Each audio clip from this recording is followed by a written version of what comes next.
In the spirit of reconciliation, PWA acknowledges the traditional owners of country throughout Australia and their connections to land, sea and community. We pay our respects to their elders, past and present, and extend that respect to all Aboriginal and Torres Strait Islander peoples today.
For Black Label Prize Bulls on Parade, ladies and gentlemen. My name is Andrew Rose, and with me my co-host Chris Gar. Chris, it is great to be back in Factory Theatre, and tonight Sam Osborne gets his opportunity at the PWWA Championship. Andrew Rose, when Sam Osborne formed forces with Don Marnell and MMA, they formed a juggernaut that has been unstoppable in PWA, with one very big exception.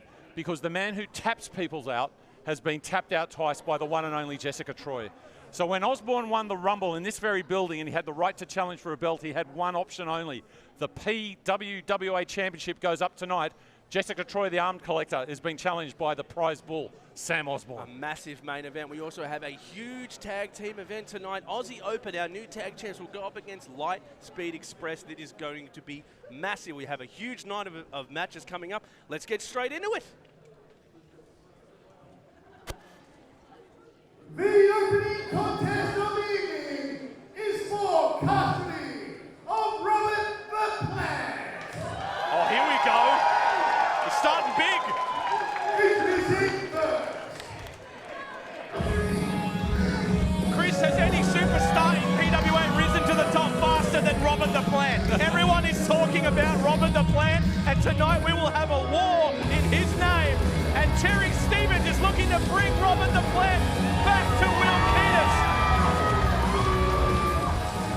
Will Keatis out here with her intern for Keatis. She has been ordered by Keatis to save the Plant tonight.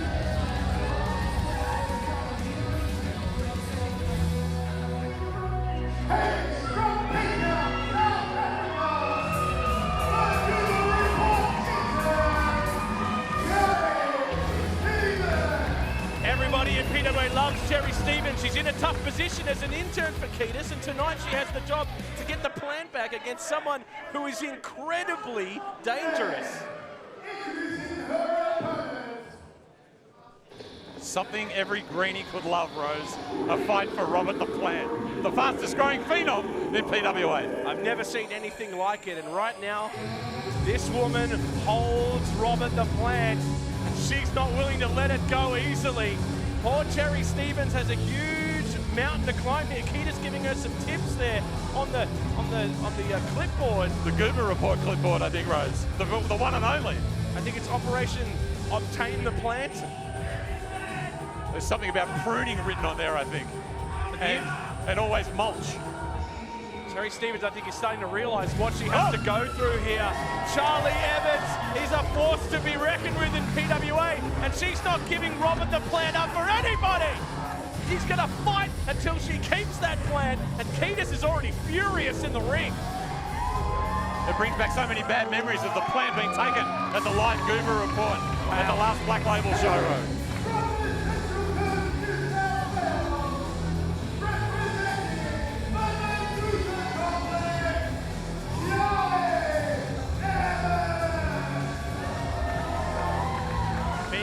Look at Robert the Plant, he's all blinged out. Look, he's got his name written on it, it's all bling bling. Look at Robert. He looks fantastic. Bob to his mates. Bob to his mates. So you call him Robert, Chris. He doesn't know you. He doesn't like you. He doesn't trust you. I actually call him Sir. I have that much respect for Robert the Plant. Sir Robert the Plant. I think he was actually awarded a CBE in the Queen's Birthday Honours that were announced this weekend. I'd like to see him get juked. And who takes possession of the Plant, heroes? Well, referee Nick is showing Cherry what she's fighting for. The crowd chanting Charlie's Plant as referee Nick shows what's at stake. Robert the Plant. This needs to be carefully looked after. He looks fantastic. He looks healthy, though, doesn't he, Robert the Plant? Got a bit of rain recently. I think he's bloomed, if I can use that word, in Charlie Evans' care, Rose. Ketis immediately ran to try and steal Robert. He immediately tried to steal Robert. One of our great helpers here has kept it close to the ring bell desk here as the bell rings and we are underway here at PWA Prize Bulls on Parade, live on Fight TV. Make sure you get involved in the conversation on Twitter, hashtag PWA on Fight, as Cherry Stevens tries to figure out, wait, you want me to fight her for the Plant? Well, I think Cherry's being told by Keith he's got to make good for what happened at the live Goober report, Rose. And oh my goodness! Oh no! Oh no! Cherry Stevens! She's been taken out by the clipboard. Her own clipboard. And Charlie Evans is immediately into her comfortable place, beating on her opponent. And I'm already feeling bad for Cherry here. She's got a huge mountain to climb. We know what Charlie Evans is capable of. Still, Rose, she is the intern of the Goober report. She is Will Ketis' intern, and she's getting work experience right now. Oh all that she can handle from Charlie Evans. Here's a pin by Charlie. Could be, oh no, kick at it too. That Plant means a lot to Cherry, and so does the job. But I mean, we've heard a lot of horror stories about what interns have to go through to get a real job, but this is ridiculous. You got to fight Charlie Evans. Think of the consequences of that live Goober report, Rose. We've got this match going on now for the, I guess, the honour, let alone the possession of Robert the Plant. But the main event, of course, resulted from something that happened in the live Goober Here's a pin, report. Chris. Kick at it too. Excuse me. Continue. That was where Jessica Troy had the opportunity to issue a challenge to Sam Osborne, which is accepted, will be our main event tonight. Yes, for that's the right. PWWA Championship. Charlie and Jess go way back. They're best friends. Charlie's got to have that in her mind for her best mate Jess tonight in the main event. Also, later on, Will Ketis has his own problems with Jimmy Townsend, a good friend of Cherry Stevens. We've seen them go back and forth. Jimmy thinks Cherry's doing the wrong thing being part of the Goober report under Ketis' rule, but she's getting an opportunity here. And right now, and so far it's been all Charlie Evans. She is just chopping away on Cherry Stevens, wrenching that arm. Oh, look at that, shades of Yuji Nagata there. I love it, the Blue Thunder. Oh, another chop. Cherry goes underneath. Oh, breaks the hold, and here comes Cherry Stevens. If anything, she has a lot of heart, Cherry Stevens. She's like my puppy. She doesn't know her size sometimes, and she just goes at it. You've got to love that. Here she goes into the corner. And Ketis is loving this on the outside, Chris. Absolutely, Rose. All this effort will appear in a quarterly performance review. Oh, look at that beautiful agility by Cherry Stevens over the top and just boots Charlie right in the face. I think Charlie's a bit stunned right now. The DDT, oh my God. This is huge. Robert the Plant could be coming home. A kick out at two. Charlie Evans stays alive, but she is stunned, Chris. That came out of nowhere. Cherry is such a talent. And she has heart. What an incredible opportunity to work at the Goober Report. Really? A respected media outlet, plus a tremendous mentor in professional wrestling in Will Ketis. Cherry Stevens reflecting the benefits of that right. Oh, well, my up until goodness. now. Here's the pin. Beautiful fisherman. Kick out at two by Cherry. I mean, you say it's a great opportunity. I don't know. She might be taken advantage of by Ketis. If he's telling her to go in and fight matches for him to get his Plant back, what has she got to do with the Plant? Yeah, I hear he's paying a ward. He's playing the right rate. Oh, ridiculous. Oh, here's a tweet you'll like. Chris Todd Eastman said, poor Cherry is going to get beaten like Chris Gale's Tigers today. Beautiful. I love tweets like that. Keep them coming.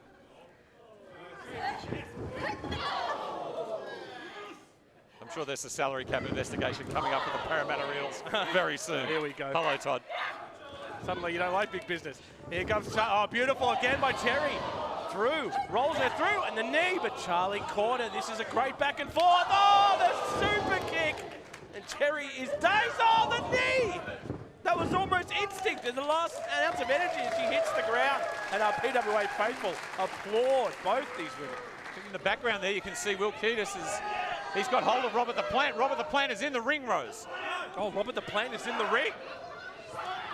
The prize is right in front of both combatants. Oh no, Robert, careful. Bob to his mates. We've learned a lot about Robert recently. He's 16 inches tall. He's a Scorpio. His favorite band is Savage Garden. Look at this, they're just rumbling for it as Kiedis is trying to grab at it as well. Kiedis taken out by Robert the Plant. Huge. As Charlie now has the back. Cherry elbows her way out. Underneath, beautiful by Cherry Stevens. Oh my God, this could be it. Cherry has a huge pin here. 2. A kick out just before the 3. Referee Nick in the green and black calling it out. I think that move by Robert the Plant is called the photosynthesis, and just done so well there by Robert. Ridiculous. A lot of love for Cherry Stevens on Twitter, almost as much as there is for Robert the Plant. He is a rock star, Robert the Plant. I hear he's going to be on the next season of Survivor. If Robert the Plant doesn't have his own Twitter feed by the end of tonight, I will be the proverbial monkey's uncle. Apparently, he's more of an Instagram guy. Rolls through. Cherry's caught Charlie here. Another pin by Cherry Stevens. This is very impressive. Wow, I am so impressed by Cherry Stevens here. She's in a hotbed of learning in the Goober Report, Rose, and she's showing the benefits here. By the way, Robert the Plant, no good on TikTok. No, you can't get the dances right. Oh, that's beautiful. Charlie Evans goes through, rolls it through, a knee to the head, and death becomes That's got to be it. 2. Oh, huge kick out. Look at that. Cherry Stevens. What heart by Cherry. Referee Nick very clear it was a 2 count only, and that's just made Evans angry.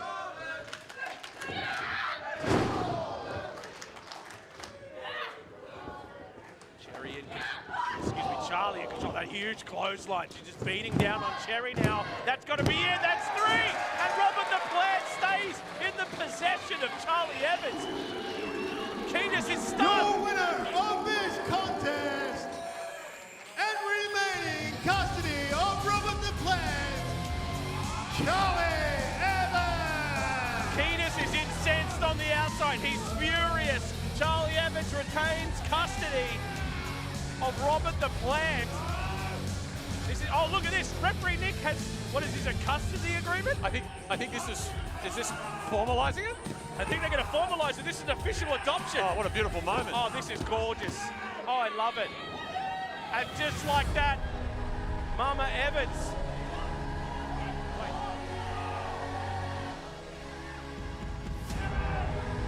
What's this?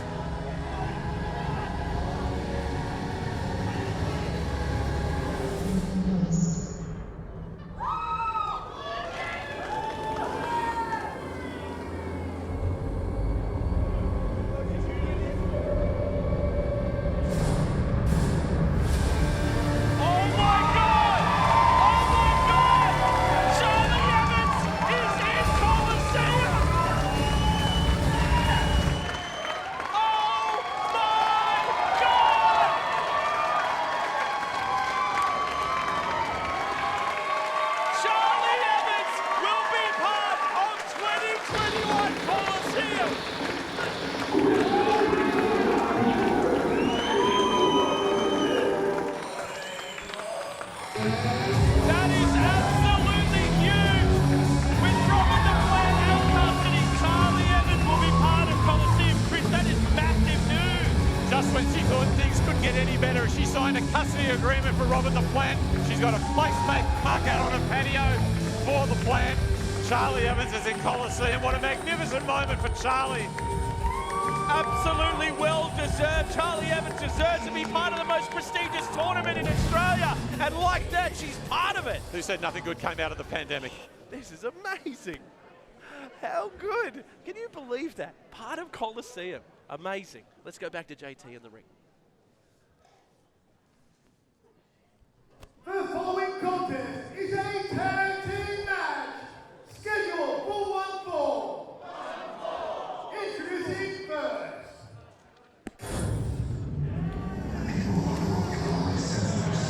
Well, that was quite the emotional start to the night.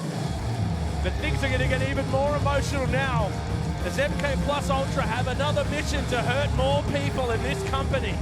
They feel like they should be the #1 tag team, and they're going to keep hurting people until everyone recognizes it. Drake and Spencer, MK Plus Ultra.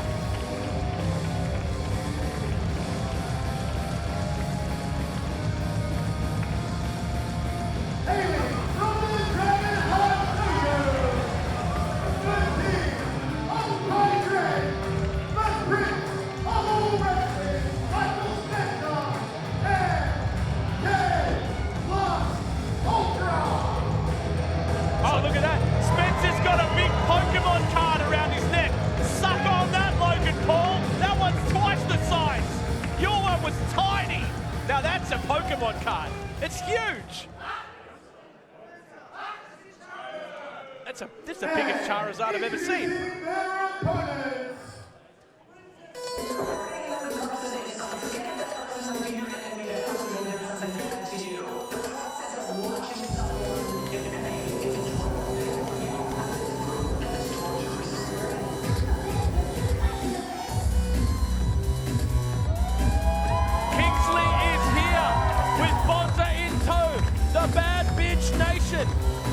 Have a score to settle with MK Plus Ultra. Uncle Jack is not happy with how they have treated Kingsley. First time I've seen Kingsley without a crutch for some time, Rose. She seems to be moving a little bit better.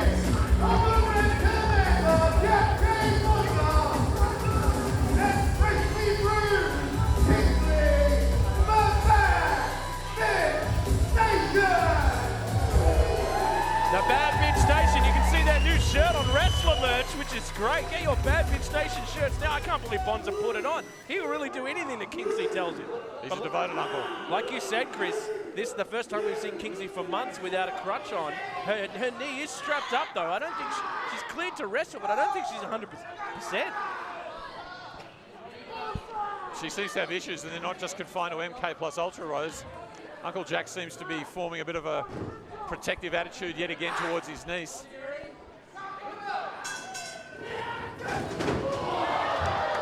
Wow, Bonza flying out of the gates, takes out Spencer and Drake.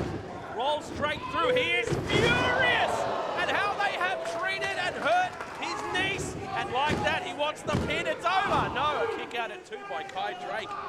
Kingsley is loving this. I think Bonza wants this done. He wants it done quickly, Rose.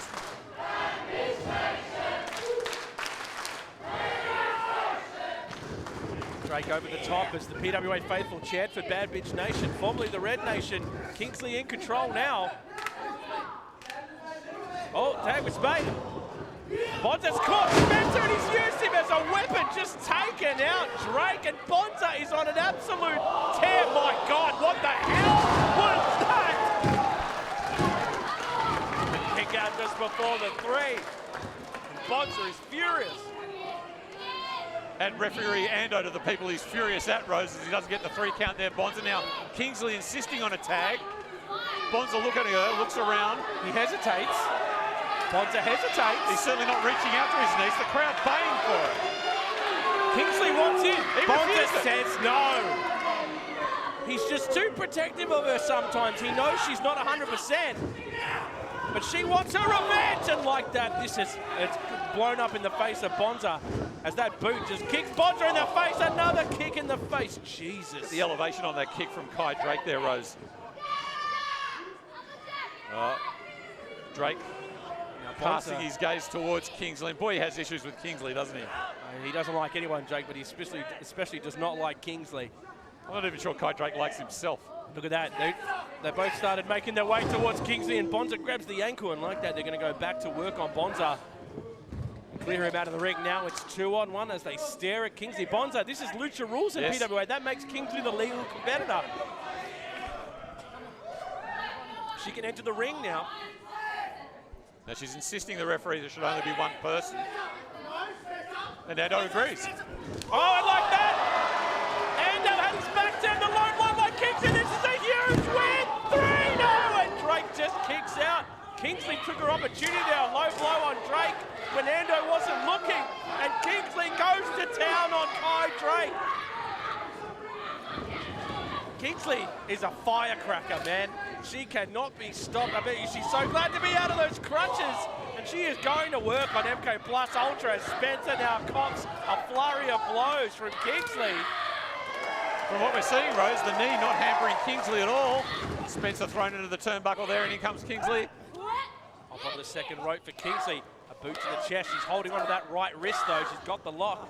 She lets it go now. Off the top. Ooh, she goes for the code breaker. Spencer grabs it. Oh, look out. Oh, no. Right to the knee. Right to the injured knee and the single leg grab. This is bad for Kingsley. Spencer has his whole body weight over that knee. She is in big trouble. If she does not want to be in crutches for the next 6 months, I suggest she tap out and save herself here. But she will not. She's going to try and get to the ropes. What a warrior. This is why she leads the Bad Bitch Nation, because she's a bad bitch, Chris. Yeah, true leadership. Bonza could probably learn a thing or two from his niece, Rose. She's reaching desperately at those ropes as PWA faithful will her on. She is centimeters away from that rope. Oh, and Spencer drags her back to the middle of the ring. An injury caused by NK Plus Ultra being exacerbated right now. But Bonza's intervention causes Spencer to let go of Kingsley. Spencer to the outside on Bonza! And now Drake's in the ring. He is now legal. And now putting Kingsley, what is he doing? Back into another submission, back on that knee. Oh, poor Kingsley. She's in big trouble here. Oh no, Drake is going to do permanent damage to Kingsley's knee. Bonza is taken out on the outside. Her uncle's not here to help her.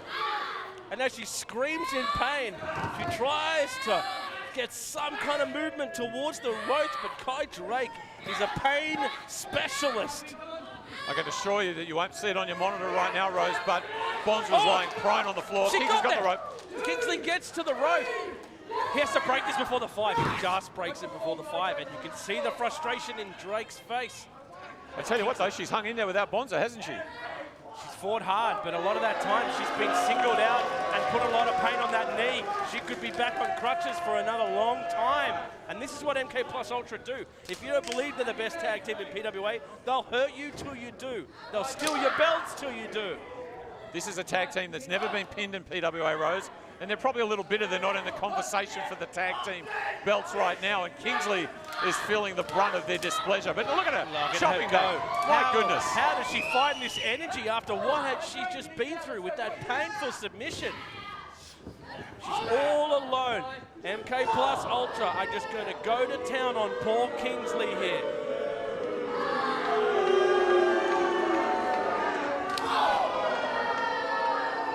This is unseemly, Rose. The PWA crowd not enjoying it.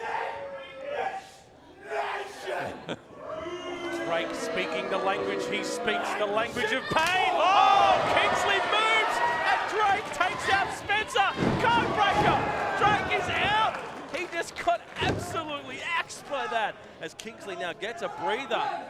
Her knee, the pain that's going to be running through the ligaments in her knee. She's exhausted.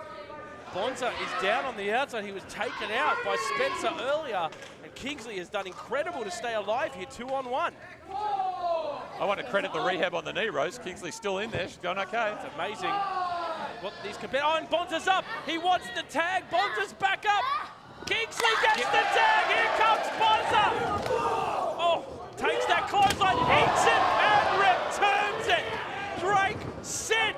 Oh my God, Bonza catches him. Napalm on the tombstone. Oh my God. Bonza can finish it right here, but Kingsley. She wants a part of it. Bonza points out about the knee. Kingsley is screaming at him. I've been through all of this because of them. Give them to me. And Uncle Jack obliges. She's the boss, Rose. She is the boss. Oh, what are they doing here? Oh my God! Code Red Nation! Code Red Nation wins it for the Bad Bitch Nation! Your winners of this contest, the Bad Bitch Nation!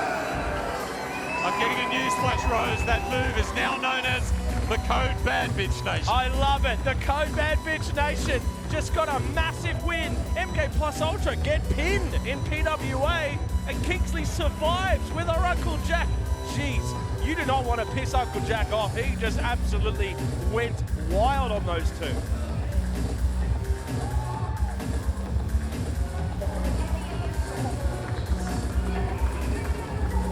Uncle Jack's got to be proud of Kingsley for that one. She survived. And the Bad Bitch Nation stay alive. You gotta love their loyalty. They look after each other. MK Plus Ultra are gonna have to go back to the drawing board after that one.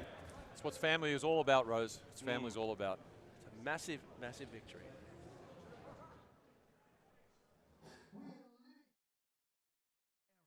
An era whereby Tough Stuff Ricky South is your PWA heavyweight champion.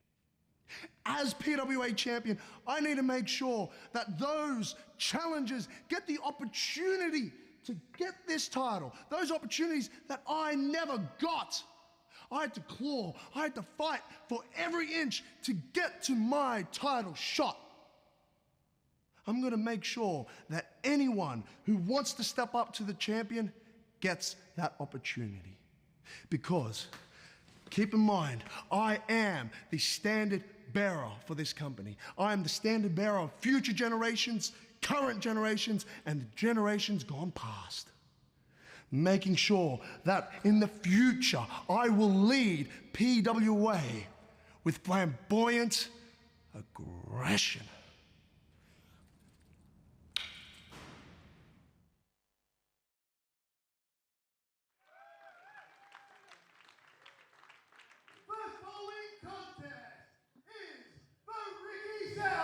Open Challenge Match!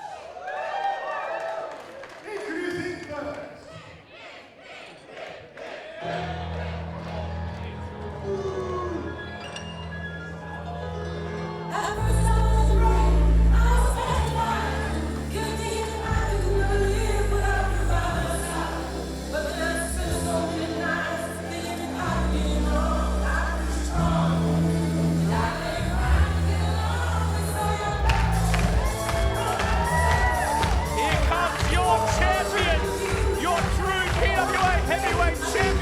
Everything he said was true. He is the flag bearer of this company, Chris Gale. I tell you what, an open challenge, Rose. I've been queuing up for an opportunity like this. Queuing up. Who would not want a shot at this title, this man? Hailing from Oxford Street City, he is the PWA Heavyweight Champion.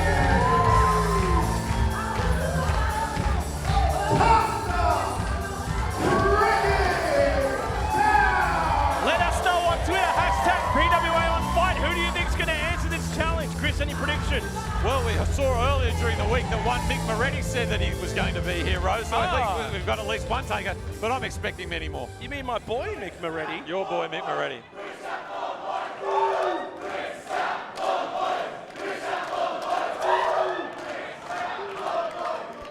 Who will answer the challenge? Here we go. Hang on to your hats. Who will answer the open challenge? Floodgates are open. Here we go. We are ready. Challenger number one.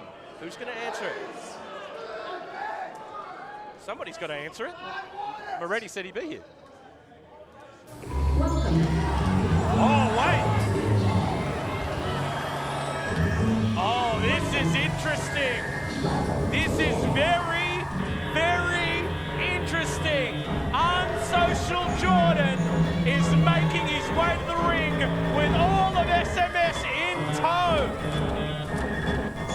He's telling Belinda Pearce and Aaron Jake to stay on the stage, and he is making his way to the ring on his own. No tripod in hand, Chris. A new leaf maybe for Unsocial Jordan. He's got a mic. This is dangerous.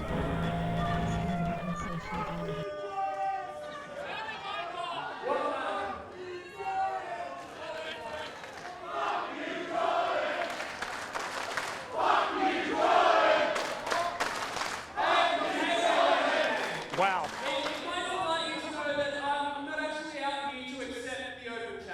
He's not accepting. What's he doing then? We're still at 0 then.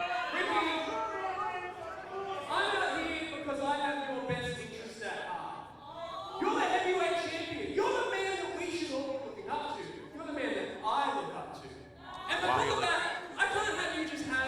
open challenge where anybody in the country could answer it? That's dangerous for our company. That's the whole point. Richard, because I have your best interest at heart, I'm going to offer you a spot in SMS once more. He was part of it once. Will he be part of it again? Lightning can strike twice.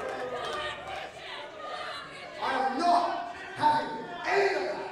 I know Mickey is right there waiting to come out of this shot. Where's Mickey? Bring Mickey out now. He wants Moretti. It's a legitimate expectation. Moretti said he'd be here. Ricky, I've actually made sure that nobody except members of SMS will be coming out for this challenge. Ooh! Oh, wait! Well, that was completely thrown apart because here comes the loose cannon himself, the world's finest, Carter Deems. He has never had a bigger chip on his shoulder. And he is here. Will he answer the challenge? Oh, as he pushes his way through SMS, not interested in what they're selling. An angry, angry man.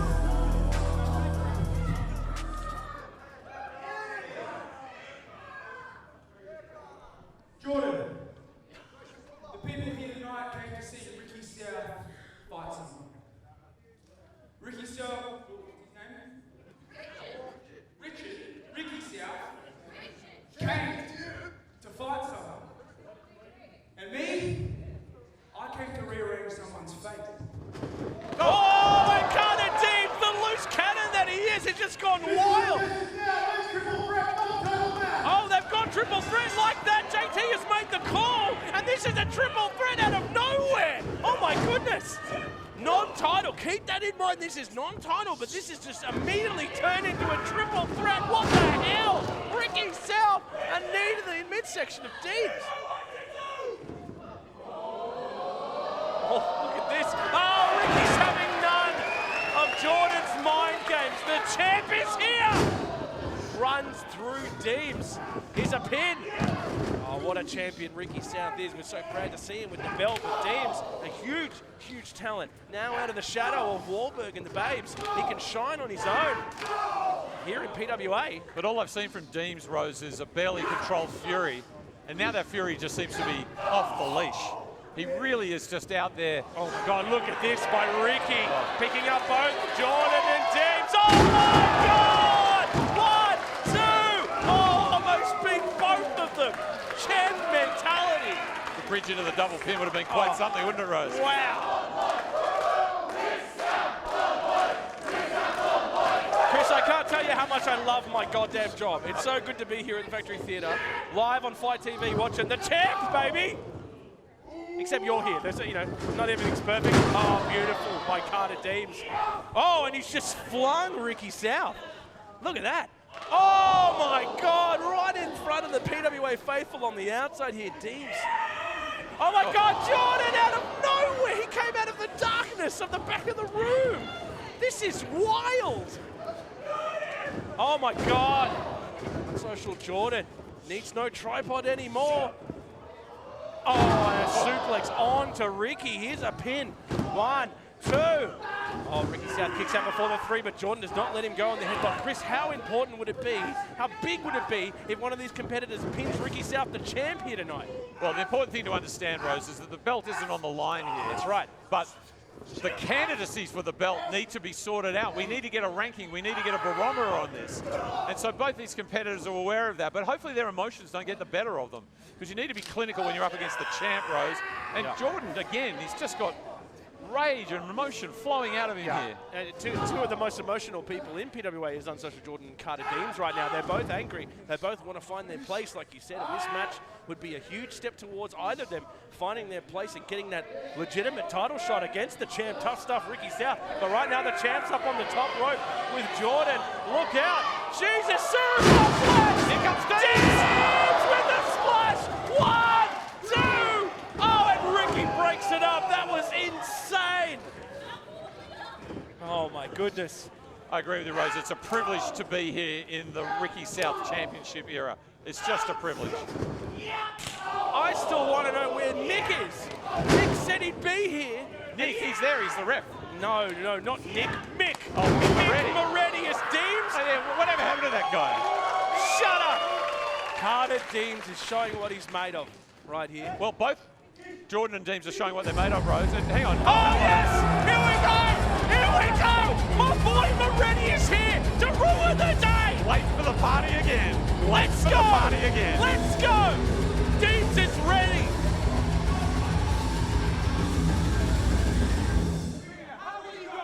Here we go! Turn down for what?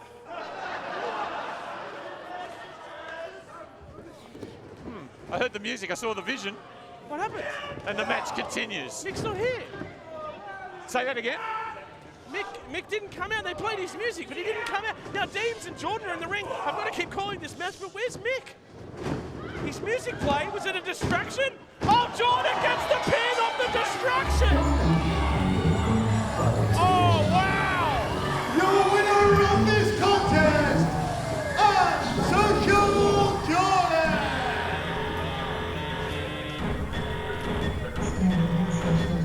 Wow, that is a massive win for Unsocial Jordan, Chris. We were talking about it.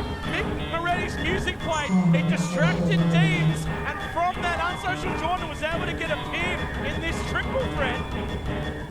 That is massive for Unsocial Jordan. He is just going from big win to big win, Chris. Social Jordan, a little bit of assistance there to Ricky South, perhaps. Does Carter that make him Deems. the #1 contender? I don't know. We'll have to see official ruling by PWA. It goes a long way in the conversation. Carter Deems has ripped the belt Snatched out the of belt. Ricky's hands. He's not going to leave with it, is he? He just has to hand it back. He'll have to hand it back. Oh, and Carter Deems hands the belt back as the champ holds the belt high. Oh, Carter Deems out of nowhere just knocked Ricky South dear. cold. I thought he was leaving. This is Deems again. He just loses his mind. He is unhinged. He's a loose cannon. He's the definition of it. And now he's getting chanced. We need to get someone out here to stop this. Carter Deems is going to murder our champion. The chair's just shattered on the back of Ricky South there. He's in agony, Rose. Oh, now he's gone the arm. Oh, no. He could have broken his wrist or arm there, I think. Oh, Ricky South is screaming in pain. No, he's writhing in agony, Rose. We've got to stop this now. Someone needs to stop this. No, he's wrapping Ricky's arm in the chair now.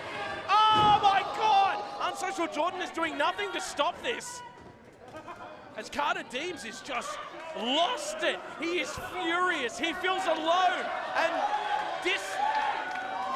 disrespected in PWA. He feels like he should get the shot and he's going to do it the wrong way. Oh, look at this. SMS save Ricky South. SMS save Ricky South. They pulled South out of the ring. He landed rather clumsily, though. Wow, Jordan grabs the belt, takes Ricky out. This is unlike SMS to save Ricky. Ricky doesn't seem to trust Jordan very much here. He snatched his belt back. South having trouble getting back to his feet, Rose. That left arm hanging limply. And now he's essentially leaving with SMS, who just saved him. He's Deems apprehensive about it. Deems is occupying the ring. SMS can't see it on the screen, but they're reaching out to South.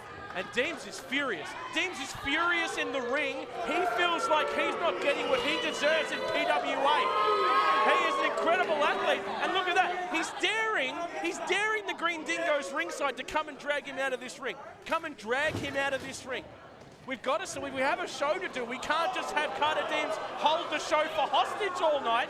And like that, there are 4 in the ring now trying to stop Carter Deems. And Deems is just going to go off on the Dingoes and the security here at PWA. This is insane. Deems has completely lost it. This is how I used to get kicked out of nightclubs. Oh, and like that, Deems just leaves. This man is, I've never seen Deems like this, Chris. I tell you what, though, he seems to know how to get out of a 4-on-1. He obviously been in that situation. But I thought we were going to have an old-fashioned sit-in, Rose. I was going to have to cancel my dinner plans. Yeah, it was about to be a 6-hour show because Carter Deems would refuse.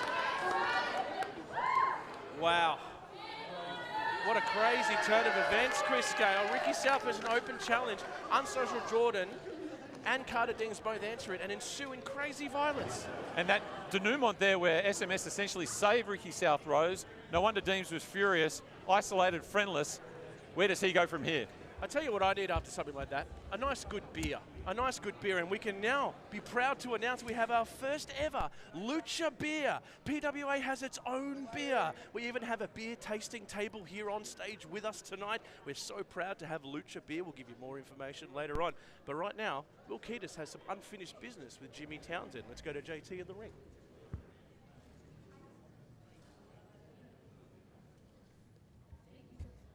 The following contest is a singles match scheduled for one fall.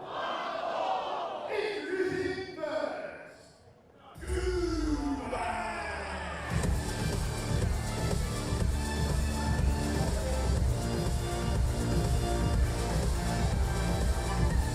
Ketis is back.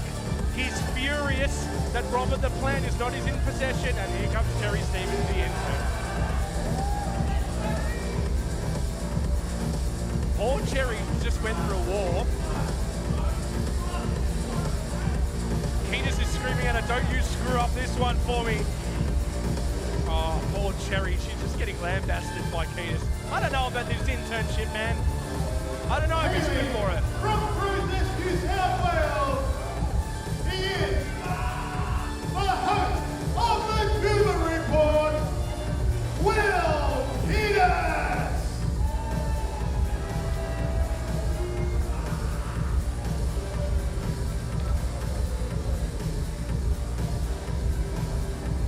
Ketis. Ordering Terry Stevens around. But like we said, we have our own Lucha beer here now in PWA. So excited, our own beer. The rumour is that it's been freshly brewed with a little bit of Mick Moretti's sweat. Oh, lovely. In every bottle. Sweaty Moretti. Absolutely. Introducing his opponent.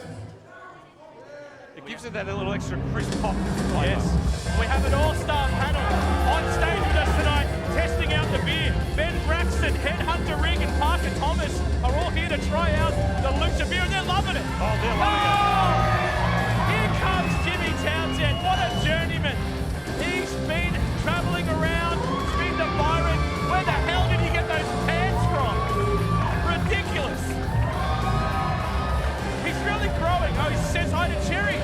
Well, they're mates. They're good mates. Former schoolmates. From the Northville Youth Center, Jimmy Townsend.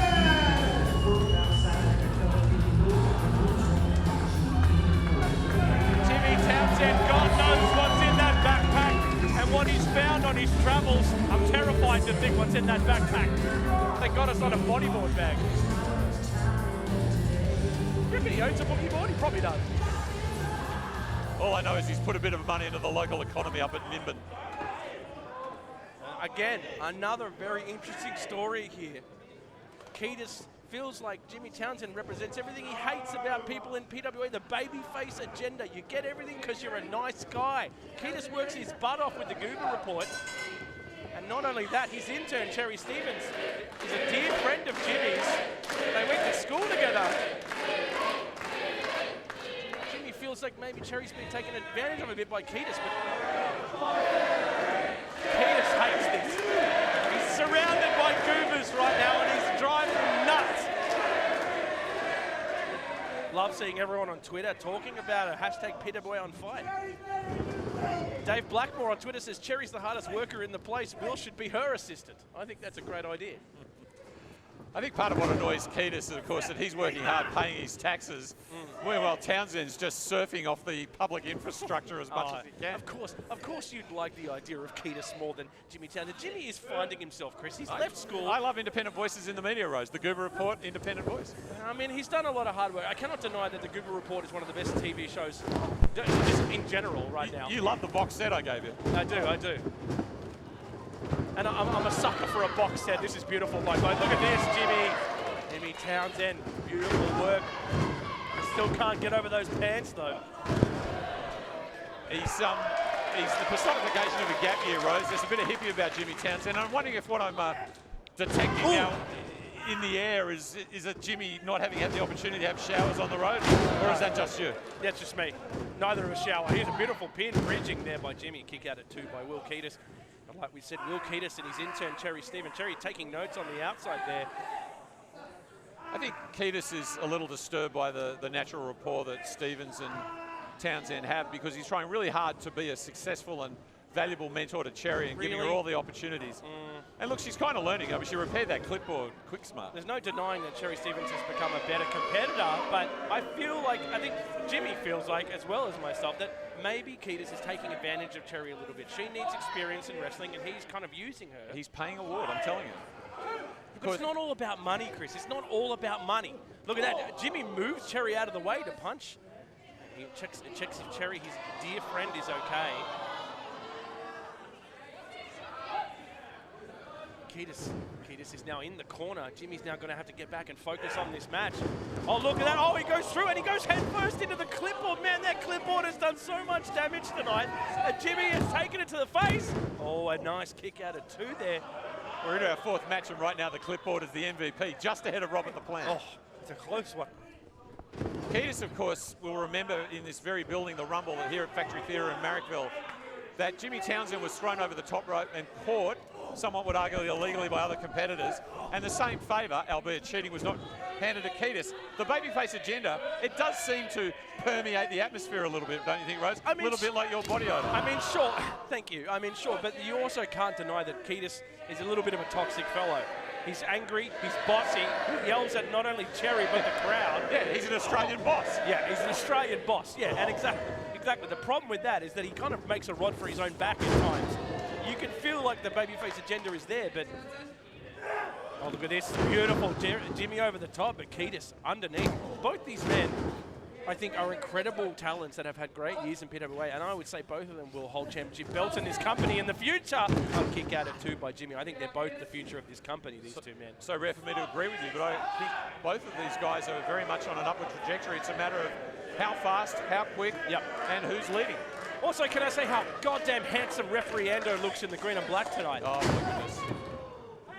As you know, referee Ando has his own stylist, and we're in negotiations to be able to reveal who that is. But the stylist wants a lot of money, let me tell you. Man, he looks great.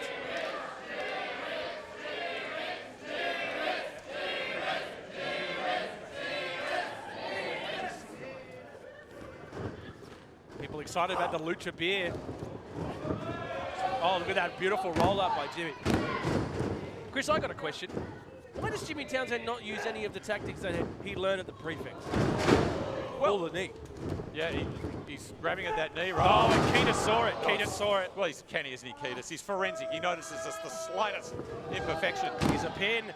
Kick out of 2 by Jimmy. But my question is, Jimmy could have won this with a schoolboy by now. He was held back a year, so he got an extra year of school, Rose. And I think there's a point in your life where you go, I've got to evolve. I can't be the institution that I was at when I was a teenager. But many people in society never get over that. They look back romantically over their school years, take a leaf out of Jimmy Townsend's book, evolve, move along from your schoolboy tactics, go to the next level. I mean, I don't 100% disagree with you, but you know, at the same time, that was such a successful part of Jimmy's career so early in his life. Why wouldn't he use that to his advantage? People can scout it, they learn it. You've got to find fresh moves, Rose. You can't keep going back to the same well year after year after year. Chris, you know this for a fact that nobody kicks out of the schoolboy, and Ketis just clotheslines Jimmy there. And here we go. Ketis is back to ordering Cherry Stevens around. Rips the clipboard out of the hand of Cherry Stevens. He's going to use it again. Referee Ando trying to stop this. Oh, Jimmy sends Ketis head first into the clipboard. Oh, look at that beautiful head across the ropes there. Jimmy Townsend is lovely agile, isn't he? He's returned the knee favour to Ketis there. Yeah, he has. Both of them now have got injured knees, I would imagine. Ketis uses his upper body weight there to send Jimmy. Oh, look at that. Beautiful. Jimmy rolls through the apron with the kick. That's gorgeous. That's why you evolve, Rose. Look at that new ring craft being demonstrated there. My God. You're right. He is. Maybe he doesn't need it. Well, is that the dream catcher? I've heard about this. Yes. He's been working on something called the dream catcher. A little movie conjured up in a rainforest, I believe. All right. This could be it, the dream catcher. There it is. He's got Ketis wrapped up in the dream catcher. This is a dangerous position. Ketis in agony, reaching out, looks to Cherry as though she'd have something to help him. Ketis is in a big big problem here in the middle of the ring, caught up in Jimmy Townsend's Dreamcatcher. A great argument for you about his evolution. He has found a way, he's found a submission that works for him. Cloud imploring Ketis to tap. He's not getting any closer to those rope throws. He's been snapped on for a bit. Oh, he's rolled it out. Oh, he's rolled it through. It's into a pin. That's beautiful. Ketis thinking on the fly. A submission he's probably never experienced before. Oh, my God. That kick might have knocked Jimmy Townsend out cold right there.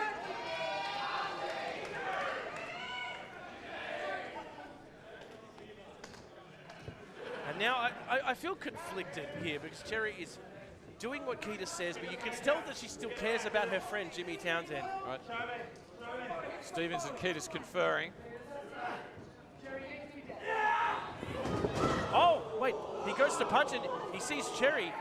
He's looking at the clipboard. What is the... He sees something on the clipboard. That's Townsend looks stunned. Oh my goodness. Oh, the schoolboy! Ketis! Oh my God! Ketis won with the schoolboy! Wait! Chris, you can see it right there on the clipboard. How to schoolboy. Cherry has given Ketis the keys to the schoolboy empire. The roll-up, the schoolboy roll-up has leaked. And Ketis has control of it now, and he uses it against Jimmy. That is crazy. Keys to the kingdom, Rose. But I tell you, Stevens and Townsend, sure they're friends, but business is business. Oh. And Cherry Stevens is learning that life is tough, and the only way to get ahead is to suck up to your boss. Wow, he has used the intern, Cherry Stevens' history to learn the schoolboy and take Jimmy's own move from him. Jimmy, what a huge win for Will Ketis. I mean, Chris, that is tough for Jimmy, though, right? I'll drink Lucha Lager to the Ketis and Stevens Goober report Triaxis, Rose. How many Lucha Lagers have you had already? I'm not allowed to say on air. Can you tell us more about the PWA Lucha Lager? I love you, by the way. No, it's got a crisp malty taste, and let me tell you, the boys over at the tasting desk, they're well oiled. Oh, they're loving it right now. That's great. Fantastic. Let's get back to more action. Chris, I've got to talk to you about this next match. This is a huge one that could break the internet. This is Eagles and Diamond versus Davis and Fletcher. This is Lightspeed Express versus Aussie Open for the tag titles. Well, actually, no, it's non-title. That's right. Non-title. This is a showcase of two of the best tag teams in this country. But everyone, please be kind on the internet. I'm sure they're going to love it. Let's go to JT now. This is huge.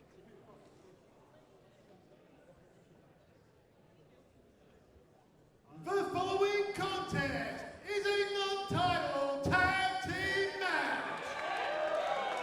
Scheduled for one fall, introducing first.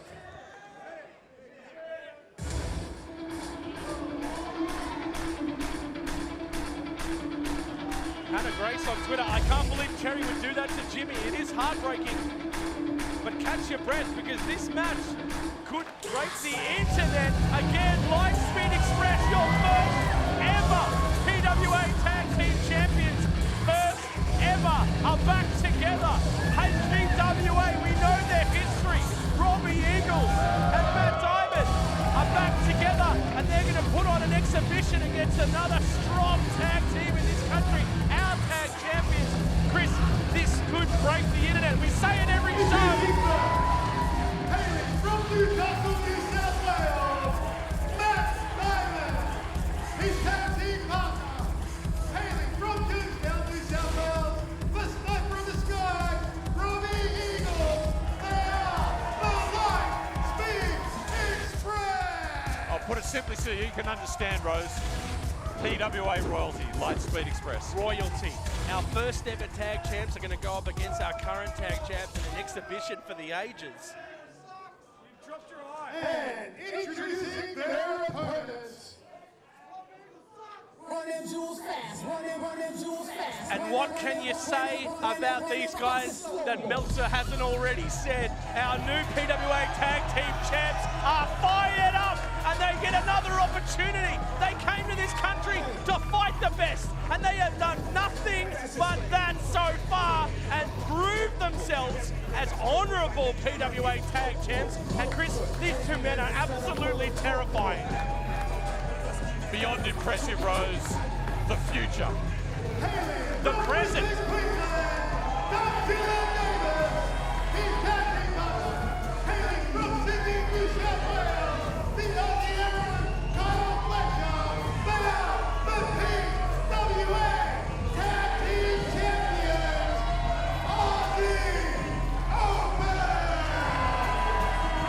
The champs that broke the internet last show when they won the belts against the Velocities. Now they're your champs and they're set to do it again. I mean, these two men, when they are together, are unstoppable. And I say that about both these teams in this ring right now. Hannah Grace again on Twitter. I am not ready for Lightspeed Express vs Aussie Open. Sorry, neighbours, we're about to go off in here. Go off, Queen! Go off!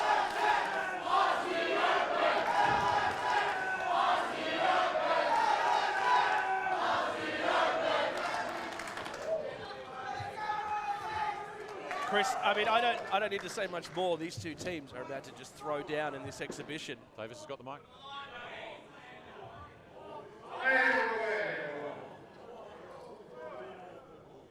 I'm proud to stand here in front of you tonight as your PWA Tag Team Champion with Kyle Fletcher. That ain't a lie, brother, that ain't a lie. They earned it. But there's something eating at me this week. It's the fact that without these two gentlemen here, these Tag Team Championships would mean absolutely zero.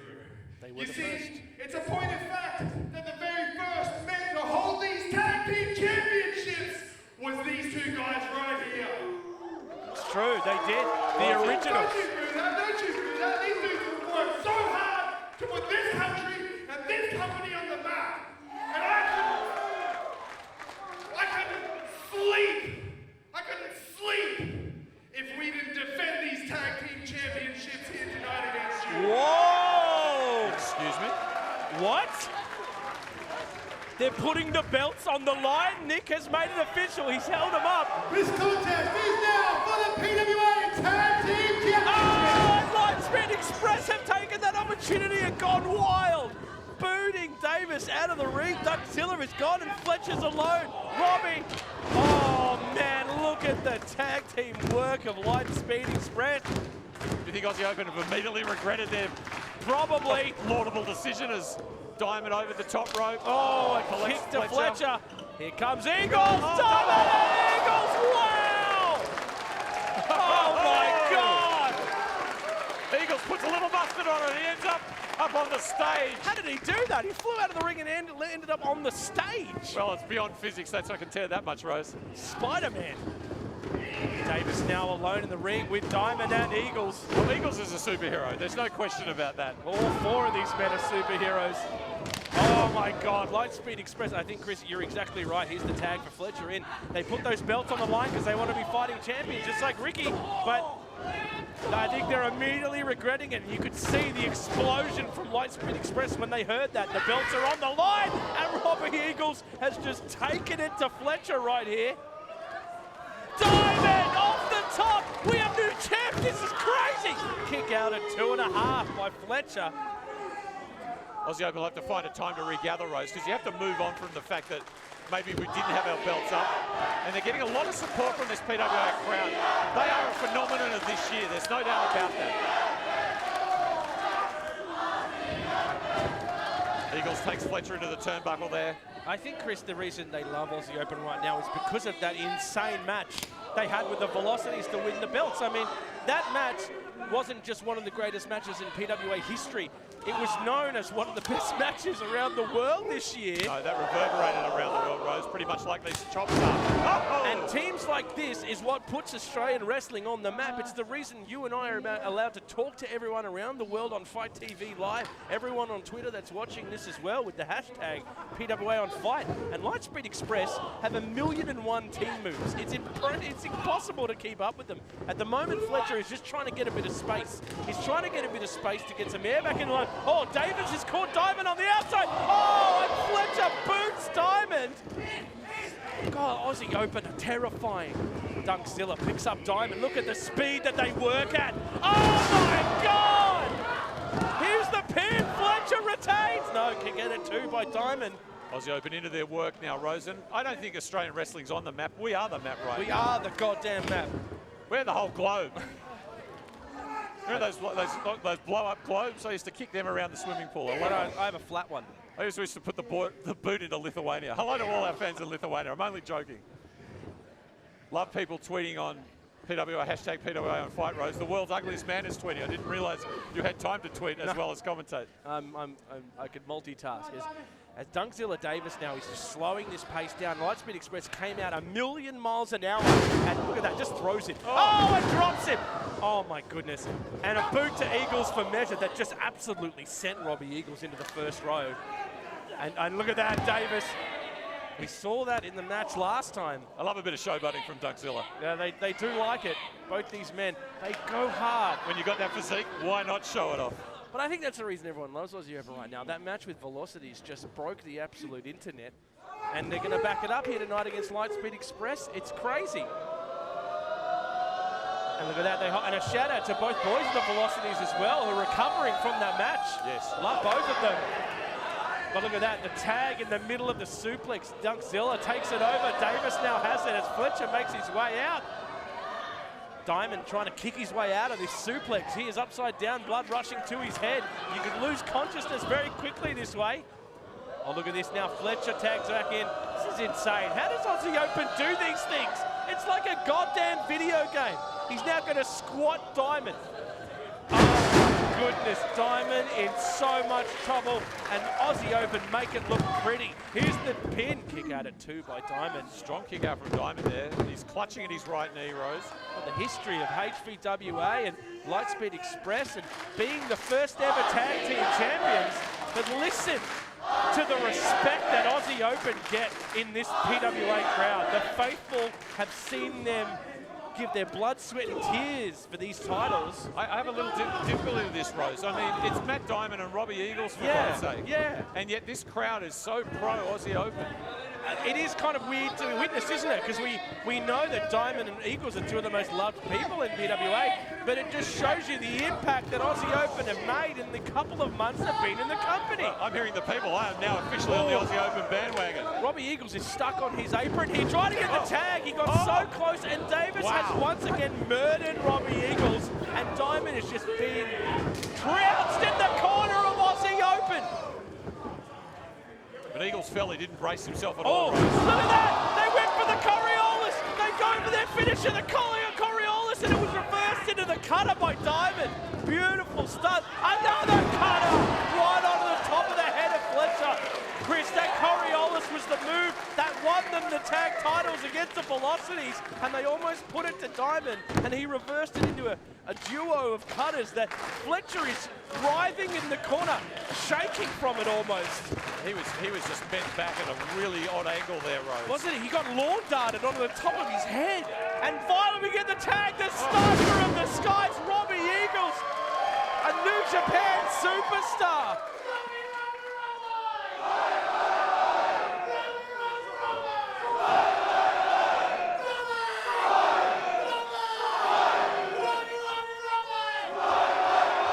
And just like that, everyone remembers why we love Robbie and why we love Diamond, and people are starting to remember exactly what Lightspeed Express can do, Chris Gay. It's in the DNA, Rose. You can hear it there. Oh, Davis caught Robbie off the ropes there, trying to get some momentum on Fletcher. Look out, Davis. Now Robbie over the top. This is scary. Either of these men could do some huge damage right here any moment. Wow, Robbie Eagles, what the hell? Oh, and Aussie Open collide. Robbie cannot be stopped. Oh, look at that. Like a Bulldog Shining Wizard combo there. Gorgeous. Eagles now looking at Davis, who's on his knees, gasping for breath. And I need another PWA Lucha Lager, man. This is intense. I'll take mine with lime, thank you very much. But the tasting table keeps stealing all our Lucha Lagers. Braxton Rigg are just absolutely going ham. By the way, there's an announcement. Braxton Rigg and Thomas can officially now drink from Australia. Oh my God! Oh, Robbie! Davis chucked him in the next week and he flipped back. How does he do that? Robbie's going to be in so much pain. I think these guys are going to need a Lucha Lager after this one. Davis catches Robbie on the ropes. This is dangerous. Bounces him off the top. Oh, Robbie reverses the beautiful pin in the middle.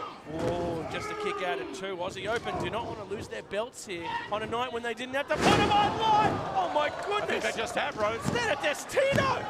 Oh, almost a kick out just before the three. Tell you what, referee Nick working extremely hard, as he always does, doing a wonderful job. He's fantastic. Steering the action here between Aussie Open and Lightspeed Express. I love him, even with that top bun, I love him. Robbie. That top bun is going to go. Yeah, one day we're gonna cut it off live in the ring. I'm going to put it in some lucite, put it in the Australian Museum, amongst the dinosaur exhibition. The world's ugliest man tweeting again. These 4 men may be the best tag team wrestlers in the world today. Can you just call the action and stop tweeting? Very funny. Oh, Robbie goes for the 450, rolls through though. Davis gets out of the way. Oh my God, it's over. Oh boy. It's over. Robbie Eagles into next week now. They heard that punch. Next month. They heard that punch in the next suburb, Chris. And Robbie hasn't moved since it. Davis pulls his lifeless body to his feet, and again, Aussie Open are planning some kind of disastrous team move, but Robbie just snipers his way out of it. His kicks all connect at the perfect position. Fletcher and Eagles, I mean, be still my beating heart, these two. Oh, look at that, to the bottom of the back of the knee.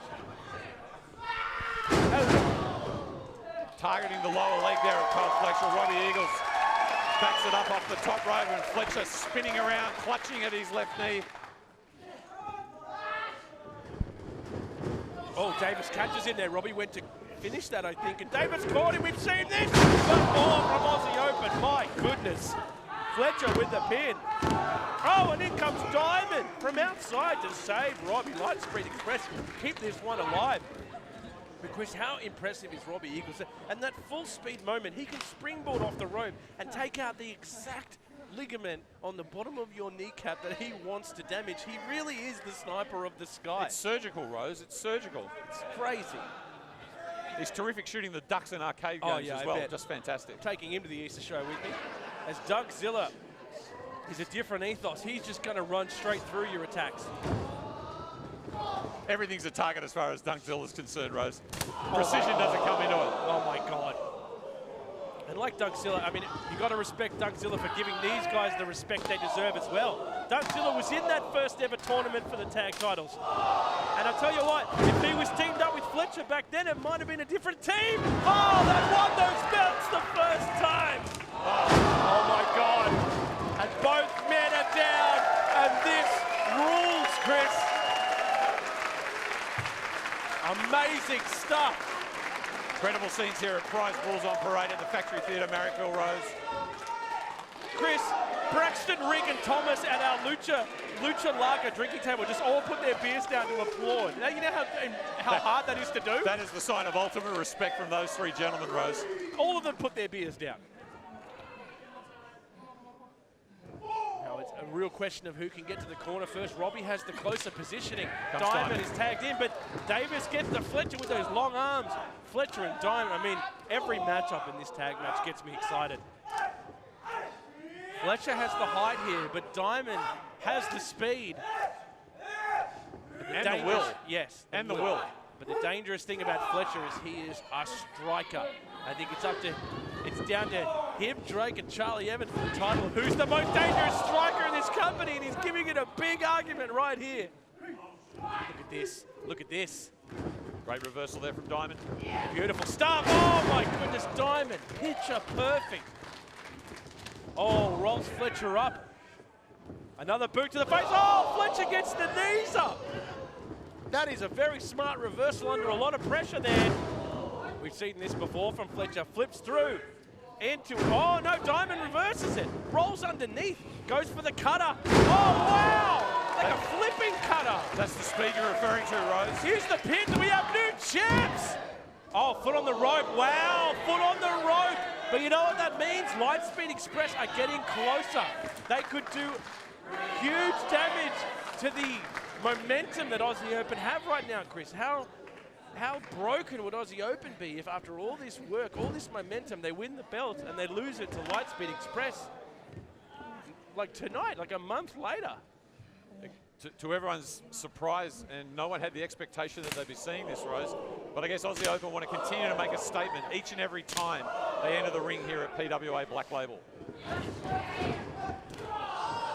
Like that, Fletcher uses Eagles and Diamond as a weapon for each other. Oh, Diamond flips up here. His classic Robbie Eagles right here. God, these two work well together. Here's a pin. Fletcher kicks out into a boot to the face. Oh, and kicks out just before the 3 again. Eagles into the Rob Miller special, I think. As Diamond, oh, onto the back. Fletcher's in big trouble. He could tap here. We could have new champs. Oh, Davis catches Diamond. They're just brawling on top of the submission now. They're just brawling on top of the submission. But eyes have got to be on Fletcher here. If he taps, we have new tag champs. Now Davis is caught in a submission. Both members of Aussie Open in the middle of the ring could get tapped out. Because this just shows you the depth and talent of our tag team division. Every time we have a tag title match, it is incredibly hard to pick which team could win it. Davis! Just drops Diamond like a brick onto the chest of Robbie Eagles, and the PWA faithful show their respect. The strength of Davis there, Rose. The double submission looked like it was going to be all she wrote. Lightspeed Express were going to claim the belts, and Davis found something. He's the first to his feet as he grabs the neck of Matt Diamond. Davis is such a warrior. He's almost always the first to his feet. He just can take punishment better than anyone else. We've got Helps Fletcher to his feet, and they go, let's get back to the game plan. Let's do what we do. Oh, look at this. Lightspeed Express almost just communicate mentally sometimes with how they work these matches. The midsection, one to the sternum, or they go for the head, but Fletcher ducks. Robbie might have done some damage to his ankle there. He cops a super kick to the face. Diamond with a flipping kick to the face of Fletcher. Davis catches the boot. Oh my God, that chop just sent Diamond flying into a backflip. Oh my goodness, I can't keep up. Robbie Eagles with a boot to the face of Davis. Oh, and Aussie Open drop Robbie Eagles from up on high. And now Diamond is alone in the ring. Diamond catches the boot. How does he do that? Davis ducks under the double kick to both. This is so quick. He rolls through. Oh my goodness, Diamond, what was that? As he flips back through into Davis DDT. Chris, Matt Diamond is a superstar. just when you thought Aussie Open were asserting their dominance, Rose, and the trend was going in one direction, Matt Diamond has done magnificent work here. The crowd is just stunned, amazed, and more than impressed. Diamond now pounding on the turnbuckle, looking for support from the crowd that arguably wasn't with him earlier. Well, I think the longer this match goes on, the more everyone in the Factory Theatre and watching around the world on Fight TV respect both these teams and how incredible they are. And now Diamond has got Fletcher in a dangerous position over the top of Fletcher, but Davis catches him. It's not good here. Look out, Dunkzilla sends Diamond into the corner. Fletcher just boots Robbie again. Robbie has come so many blows to the head. Davis in the Diamond in the corner, and Aussie Open can smell victory. Will they go for the Coriolis again? The Coriolis won in the title. There it is. The Coriolis might beat Lightspeed Express. 2, 3. They were attacking. Wow. Your winners of this contest, and still PWA Tag Team Champions, Aussie Open. That wasn't just retention, Rose, that was vindication. Vindication for the courage that Aussie Open showed by putting up their belt against the best. They want to beat the best, they want to take them on. They did that in Lightspeed Express. What a magnificent match. Fantastic match there as the tag champions retain their titles against one of the best tag teams in the history of PWA. Wait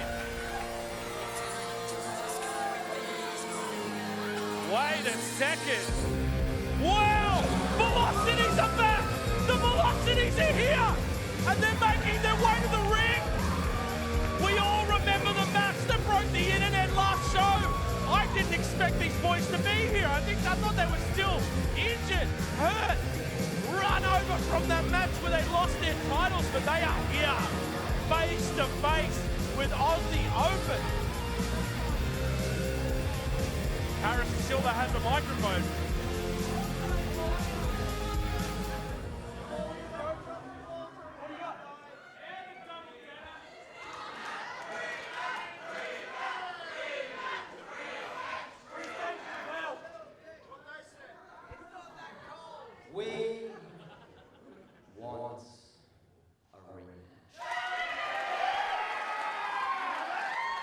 4 simple words. We want a rematch. Really? This is crazy. No. Oh, Fletcher says no.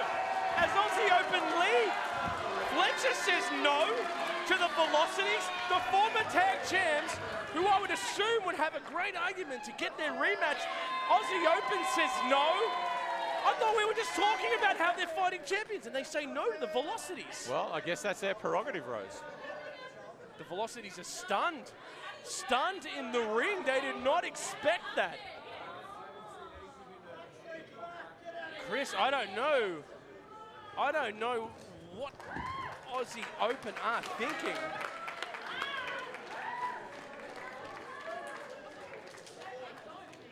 Wow, Chris Scale, the Velocities return and demand their rematch, and Aussie Open say no.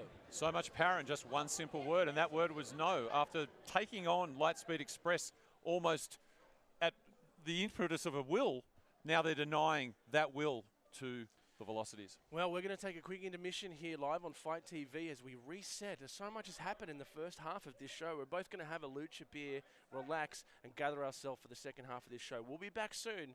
Don't go anywhere.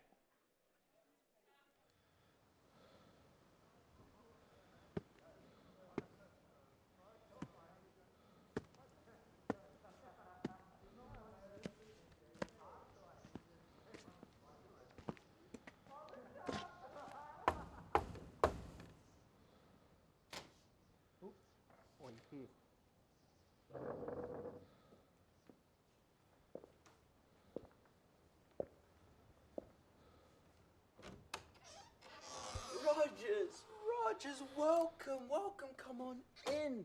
The feast has begun. Vieni. Your seat is over there.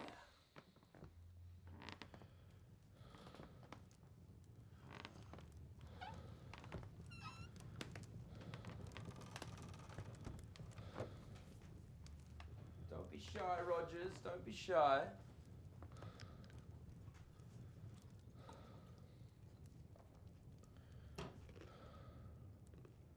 Sit down, Rogers. Sit down.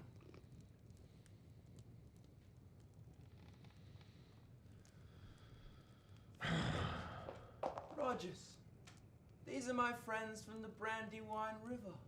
They've brought this beautiful Mediterranean feast full of fats and carbohydrates to toughen you up before our big match. Sit down, Rogers. Sit down. Eat. There's plenty of food. But before you eat, Rogers, I just want to address the elephant in the room. It's such a shame that you and I couldn't become a tag team. You know, I feel like it's partially my fault. I do hope Maddie Diamond's testicles are doing okay.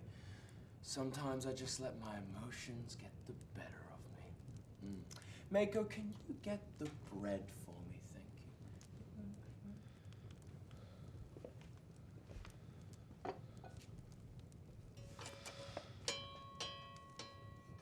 Rogers, sit down. We're not here to hurt you. We're here to eat. We're here to talk. Sit down. What is the matter with you? I hope you don't think that I have anything to do with your current problems and failures, like I'm some sort of thorn in the giant's foot. I just want you to know, Rogers, it isn't my fault you haven't won the Rumble, you haven't won the Premiership. It's your fault, Rogers, because you created me. In 45 seconds, Rogers. You beat me in 45 seconds. Do you have any idea what that does to a man? You embarrassed me. And now all your friends and your family and your fans, they want to call me a coward. A coward why? Because I ran in the Rumble? Because I hid from battle? Oh, you're stupid, Rogers. I wasn't hiding. I was securing a spot to eliminate, no, to embarrass you, Rogers. You are not the hero of this story. I'm David. You're Goliath. I'm right. You're wrong. I'm Justin. You're warped, and you won't be satisfied till you put your boot in my face, but I won't be satisfied till I beat you, Rogers, and reclaim my glory. You know what? You are not welcome here, Rogers. Get out of my house, Rogers. Get out!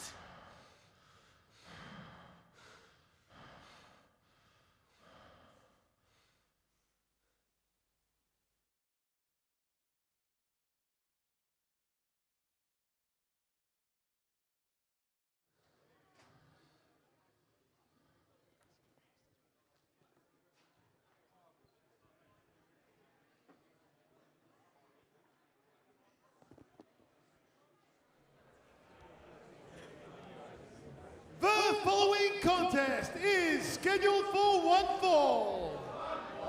Introducing first.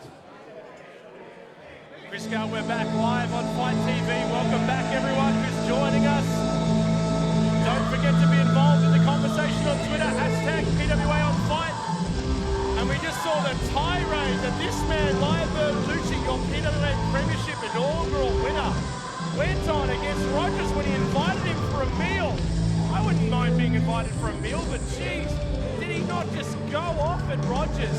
This man is a coward, a bit of a dick, but gets it done. And tonight he's going to face the man who arguably created this evolution of Lucci when he beat him in 45 seconds in the Premiership, Chris. And tonight Lucci's going to potentially... Hailing from Avalon in Sydney's Northern Beaches, Lyrebird Lucci! In a way, Lucci wants to defeat his own creator tonight in Rogers, and I can't wait to see Rogers get his hands on this guy, Chris. I also didn't know that Lucci lived in Montana in a cabin. It's a beautiful place. Lovely. Very rustic. Something out of a Tarantino movie. Introducing his opponent. I like how he had the Premiership shield on display there. And here comes a very, very angry man who has been insulted and embarrassed by Lucci since he beat him in 45 seconds at the Premiership. Full force Matt Rogers almost created what we see now. When Lucci ran full speed at this man, he copped a boot in the face, a pump handle slam, and he was done. And from then, Lucci has done nothing but run, and it has done nothing but work for him. But tonight, the brick wall with eyes, full force Matt Rogers, is going to put the boot to Lucci's face. And Chris, I cannot wait for the retribution that's coming to Lucci right here. It was 45 seconds that has changed both men's lives, Rose. That's right. And this rivalry has become a storied one. Look, and we see another chapter here tonight at PWA Prize Bulls on Parade. look at the absolute size of Matt Rogers. For 3 years we've said that, and every time he enters a ring, I get the same feeling. Little Way, New South Wales, full force, Matt Rogers! Rogers is mad. He's been insulted. His boy Diamond has had his family jewels kicked in by Lucci. And Rogers wants to hurt him tonight. Now we'll see. This will be interesting. This is the first time they've faced off since that attack, that 45-second defeat to Lucci. Let's see how differently Lucci approaches it this time. Has he learnt? Will we see another 45-second destruction by Rogers? You described Lucci as a bit of a coward and a bit of a dick, Rose. And here we go, just quickly. Sorry, Chris, before we start here, I want to see how this starts out. Will Lucci? He will! Oh, and there's the boot! And Lucci got out of the way. Oh, there you go. getting out of the way. As he said, he waited for Rogers in the Rumble. Master strategists are the words that come to mind increasingly as I watch Lyrebird Lucci go about his work, Rose. When you're taking on someone like full force Matt Rogers, what are you meant to do? Get in there and wrestle them? I mean, yeah. I think Lucci learned that lesson. Now he's screaming at people in the crowd. He has learned that lesson, and right there, we're not going to get a 45-second match here. We're going to get a little bit longer as Lucci has learned from his mistakes. Underneath, some blows to Rogers. And Rogers has got his hands on the man he wants. Hurls him into the corner. And oh, that blow! Run, Lucci. Against the ropes, oh, the boot, and once again, Lucci has learnt many lessons and gets out of there. Chris Drew Boyd on Twitter says, this PWA show is taking me out of a depression. Thank you, PWA. We love you, Drew, and we're happy that you're joining us and watching. So good to hear that, Drew. Yes. Meanwhile, Lyrebird Lucci making himself familiar with every centimetre, every square metre of the Factory Theatre here at beautiful Marrickville. Yes, by the time this match is done, he would have yelled at every single person in this room if he could get by it. He doesn't restrict his craft to the ring, Rose, and that means that Matt Rogers has to be patient here. He's got to be familiar with this. He's asking Lyrebird Lucci to come and get it, son. That's not really much of an invitation, I don't think. Yeah, he's getting impatient in the ring, Rogers. He knows he wants to get his hands on Lucci. If he gets in that ring, it's Rogers' world. And once again, Lucci goes back to berating every single person in this PWA faithful crowd. But eventually he's going to get back in the ring, or referee Nick's going to count him out. They're the rules. Oh, a kick to the knee. That is smart by Lucci. He has learned a lot. Oh, big shoulder block. That is not going to work against Rogers. Lucci's going to try it again. Underneath again. Cross body is caught by Rogers. The strength of this man. The biggest athlete in PWA, for sure! Just sends Lucci, and just like that again, the Lyrebird rolls out, gets the distance, and gets the breather, Chris. Gives us a little bit of time to reflect on the new PWA beauty, the Lucha Lager Rose, the testing team over there of Ben Braxton, Headhunter Rick and Parker Thomas. Ben Braxton told me Parker Thomas is a little bit tipsy. He's had one. And also, let's just recap while Lucci is taking his time on the outside.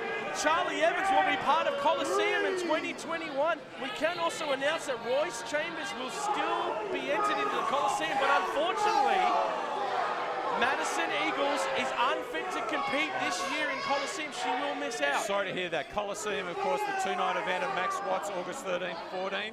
And before that, the 14th anniversary Call of Arms, 23rd July, as Lucci briefly involves himself in this match. Wow, 23rd of July, in between now and Max Coliseum, will be Call to Arms and Max Watts, our 14th anniversary.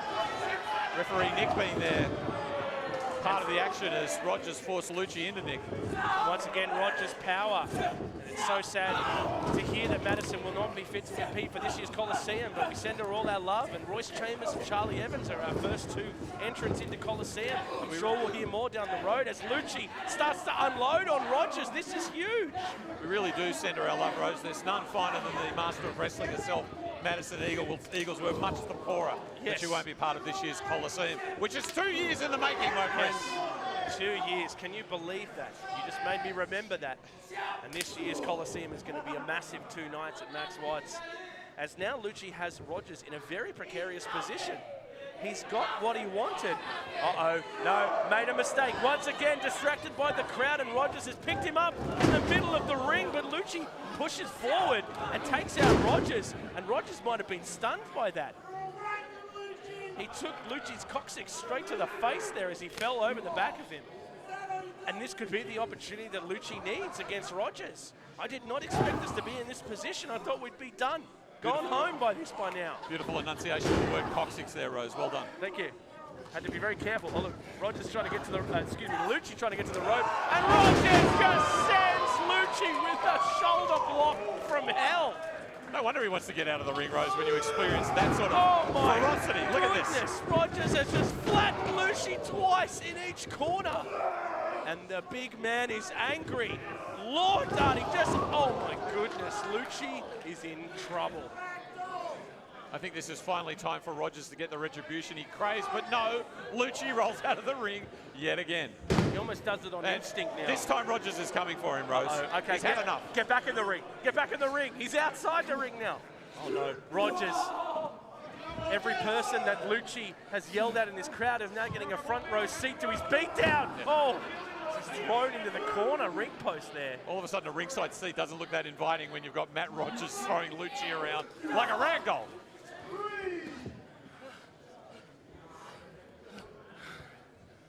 Now just trying to get away, trying to find anyone that will help him in this. There's no help for you here, Lucci. Rogers has got you. Oh, and lawn darts. Oh my God, just lawn darted Lucci head first into the metal side of that turnbuckle. Now, this is an odd image because we've actually got Lucci in the ring and Rogers not in the ring. But Rogers about to redress that imbalance. Rogers right now has his pace, his game in this ring. There is an injured animal in the middle of the ring, and Rogers is hungry. Oh, look at that. He's reaching it. He's reaching at Sarah's camera. That's snatched from new photography. He has her camera. Oh my God! Lucci smashed Sarah's camera right over Rogers' head. It's an extraordinary piece of equipment there. That's almost sacred turf, I think. You do not touch Sarah's How dare camera. you? Oh, and referee Nick has called for the disqualification, I think. I think that's a DQ. Unbelievable. Your winner of this contest as a result of a disqualification, full force, Matt Rogers. Oh my God, Lucci is such a coward. What a dick. He grabs Sarah from New Photography. That's royalty in this room. He grabs her camera and destroys it. That's thousands of dollars of damage he has done just to embarrass and insult Rogers.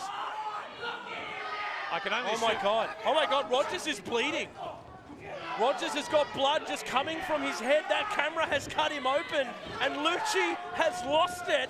It's pushed Nick out of the way. Oh He's my God. wailing away on that injured forehead. Rogers could be out cold, and he is just bleeding from the head. That camera. That embarrassment that Lucci suffered back in the Premiership's not enough for Lucci, Rose. He continues to run this vendetta against Matt Rogers. I have never seen Rogers in this kind of pain. I have never seen him this out of it. I've never seen him bleed, be down. And Lucci screams, "I embarrass you now," as he flips the bird to PWA and walks his way out. What a dick, what a coward. And like that, he has destroyed property.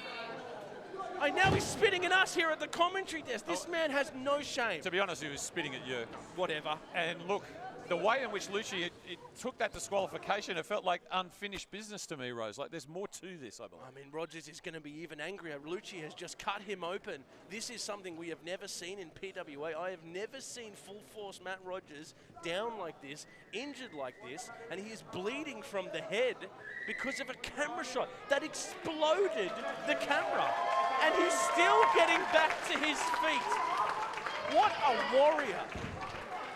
I can only assume Lucci's got his insurance paid, Rose, because Lucci's already out of the building. He's gone. There'll be a big bill. Really feel bad for. I feel really bad for Sarah. I think Lucci ordered an Uber before that match, and he's now in it and running to the next suburb. As Matt Rogers, once he gets his consciousness back and gets his whereabouts about him, he's going to be very, very angry. And like you said, that is so sad to see Sarah from New Photography get her camera destroyed like that. I hope we can help her out with that in the future, but Rogers is not happy. Wow. He is bleeding from the head, Chris. I'll just take my mobile phone down to Sarah so she's got something to shoot the rest of the, that's really going to help. the events with. Thank you. Oh, Wow. it's high end. It's high end. Well, I think there's, like you said, I agree with you, Chris. That is not the end of that conversation between Lucci and Rogers. The embarrassment runs and runs, Rose. It must come to consequence eventually. That's right. And speaking of a conversation we've had before in PWA and that we're going to have again tonight, is the feud between Big Fudge and Concrete Davidson. Who would have thought? They both thought they won their last match, and they have continued on tonight. They will have a pick your poison match. For those watching at home, each competitor gets to pick the other competitor's opponent. They pick their poison. Tonight we're going to do it. This is Fudge and Davidson.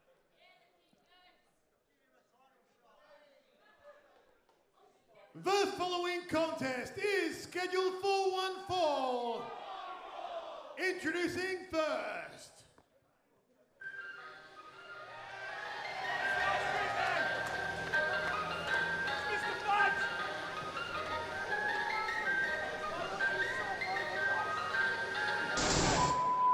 This is a pick your poison matchup.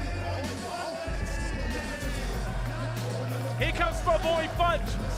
Chris, I'm going to tell you one thing about Big Fudge. He hates surprises. So he's going to be in a mood tonight.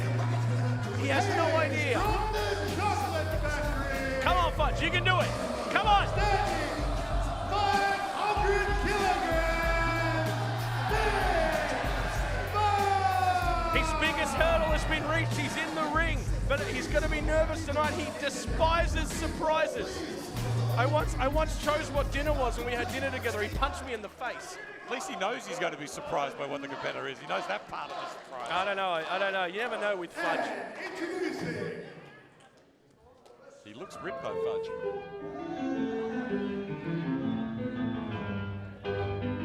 And here comes the man that thought he won the last match, Concrete Davidson, an absolute stalwart in PWA, a hero in PWA. And both these men thought they won the two-man rumble at the last show, and clearly Fudge won it, right? And Concrete Davidson was the winner of the two-man rumble. I was there. Fudge won it. No, Fudge won it. And this is From 1921, Concrete Davidson. Concrete Davidson. Tonight is a pick your poison match. Who will they choose as the other person's opponent? Oh no, Fudge has a mic. Strap in. Here we go. Yeah, yes, it's on. You know what, Conco? I can't believe I used to think you were my best friend. Wow. When you came out a few months back in the PWA Rumble and surprised me, you made me feel like a silly goose. No one makes Fudge feel like a silly goose. A goose, sure, but not a silly Well, goose. tonight, I'm going to make you feel like a silly goose.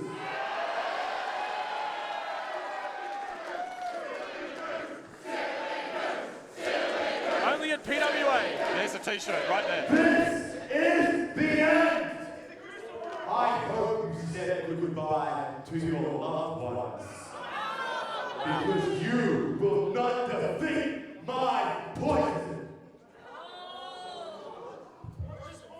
You know what? Purple words aside,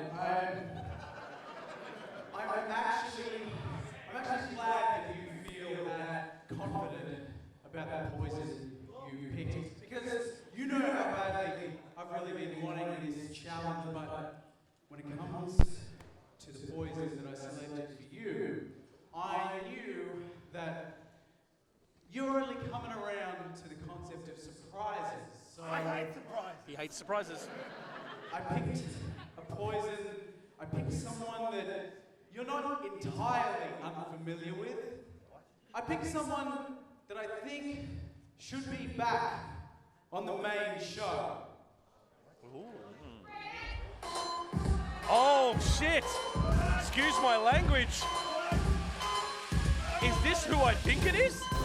Oh no! He's picked Shazza McKenzie as Fudge's opponent!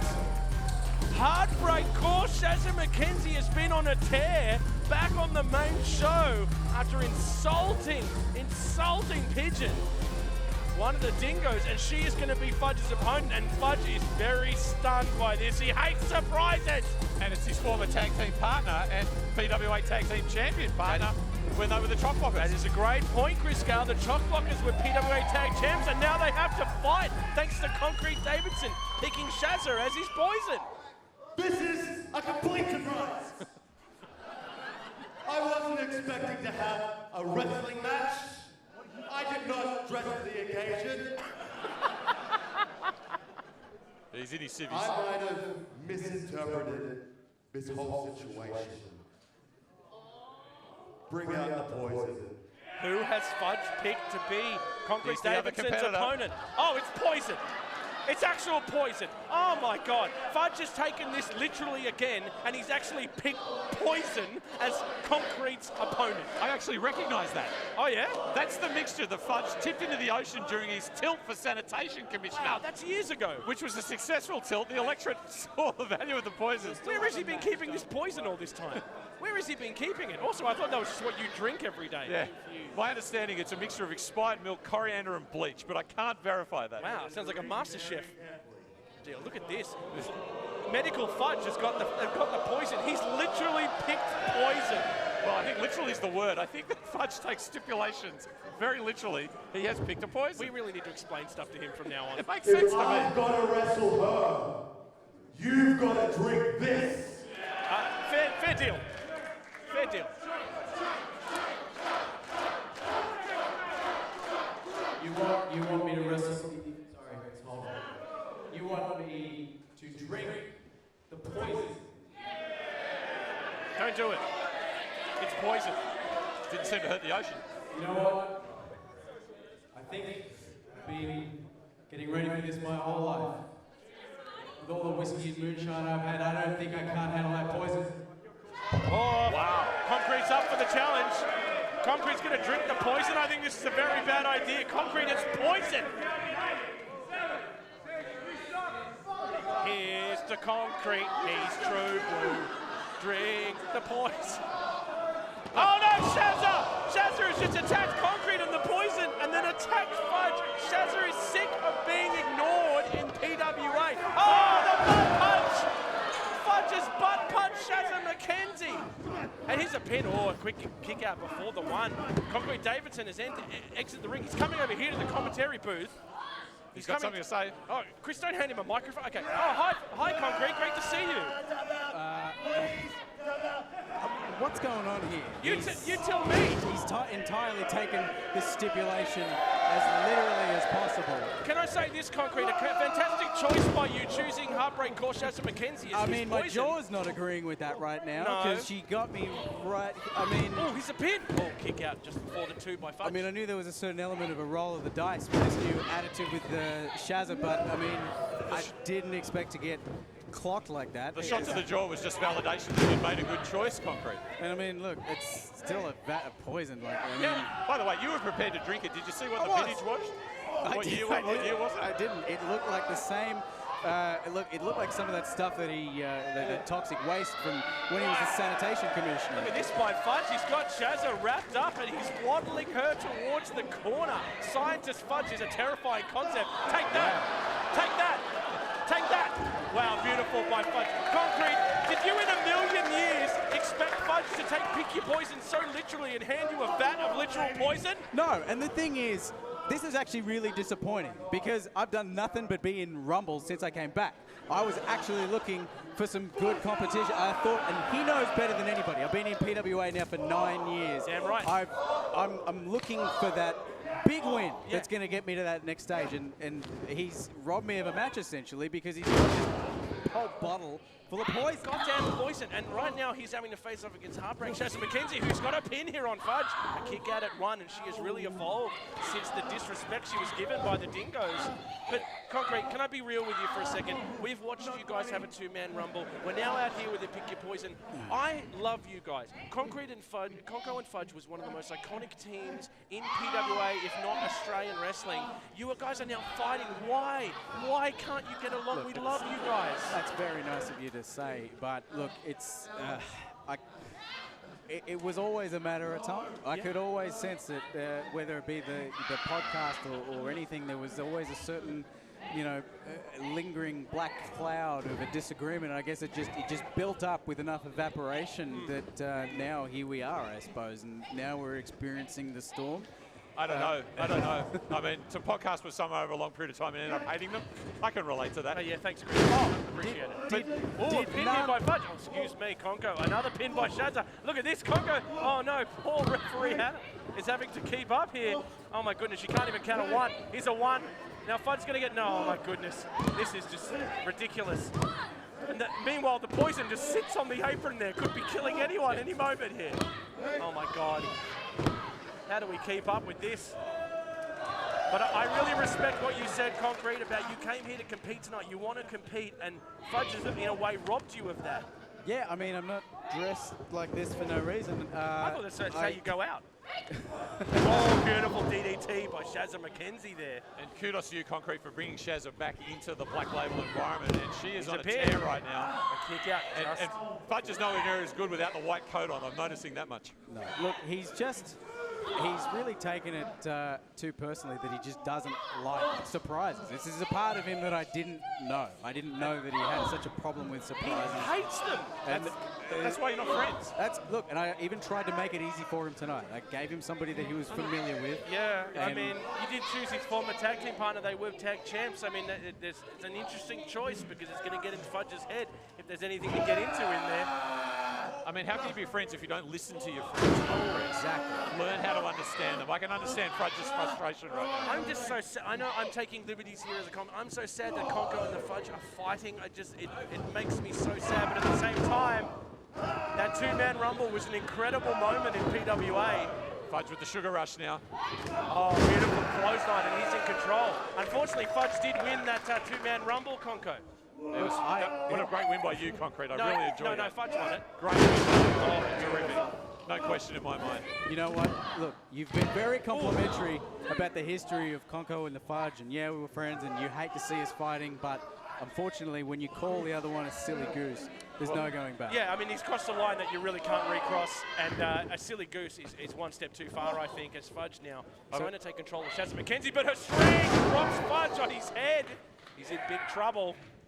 You're right. Do you need my jacket, by the way? Are you a bit I'm feeling the good. chill up here? I'm hot over here, Okay, actually, if I'm okay. going to be quiet. Yeah, you seem a little mad. And I'm sorry you're being typecast as a rumbler. I mean, that's such an I've done insult. nothing but rumble.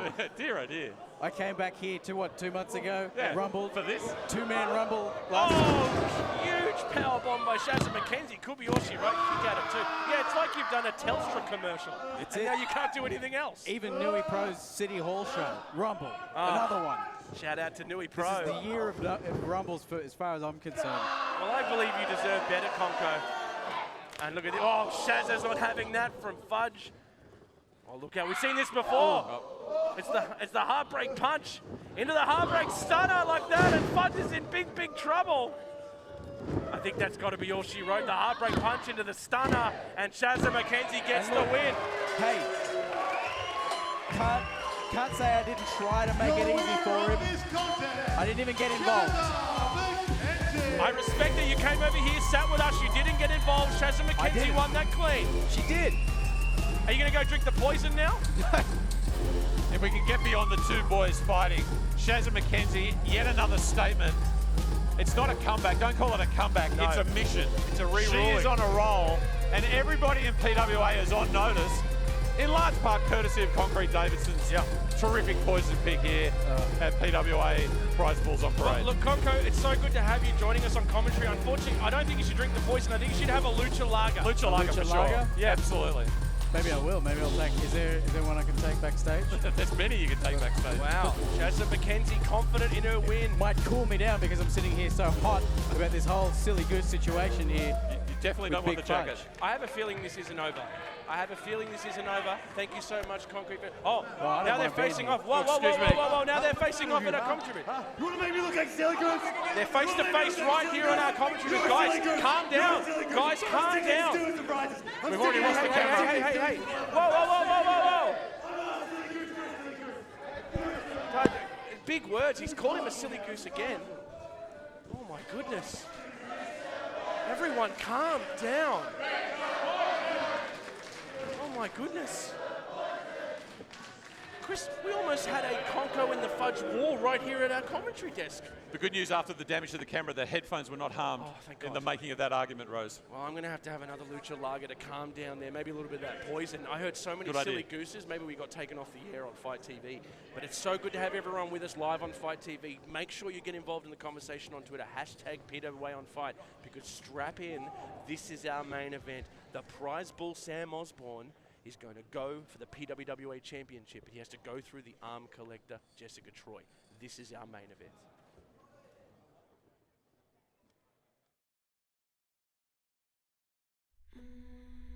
When I came to PWA, everyone was talking. Looks, talent, But I knew I was going to take over. but he's a specimen, Rose. There was no doubt in my mind that I was going to rise to the top of this company as quick as anyone ever had before.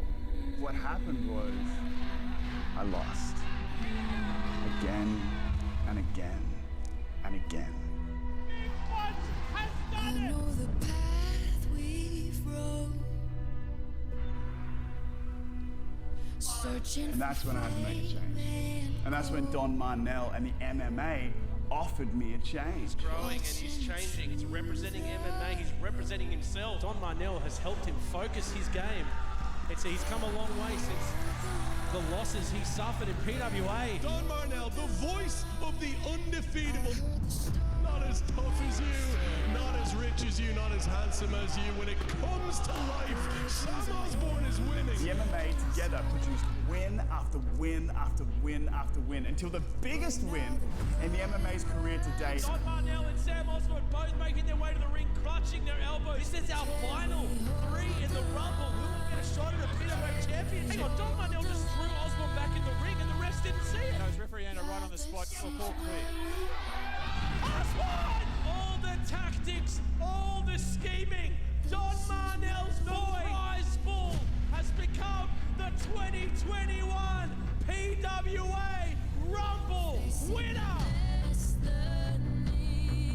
And then we had a decision to make. Unpinned. Nobody's made him submit, not since he's joined the MMA. Troy's really got that arm, and it's that Fujiwara, and Osborne turns to the arm collector. Why would he be afraid of you when he tapped out to me? The armbar, we've seen this before. The arm collector has Osborne. We're doing this now. We're doing this now. On the next Black Label, I'm taking that from you. Yeah, this is where we ride. Tap, tap, tap. I want to see you with your leg broken and your heart broken in tears in the middle of the ring because I've taken something from you that is important to you.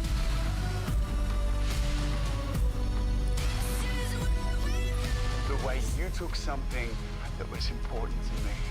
I don't get tapped out. I tap people out.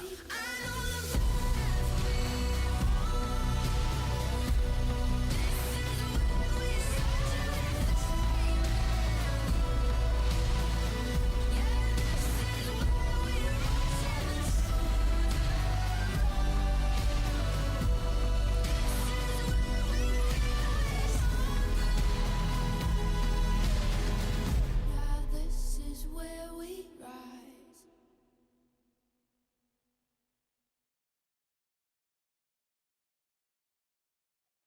The following contest is the main event of the evening. This is what we've waited for, Chris. This is huge. The 2021 PWA Rumble winner. Wow, look at this. Wow, look at this. There's a party.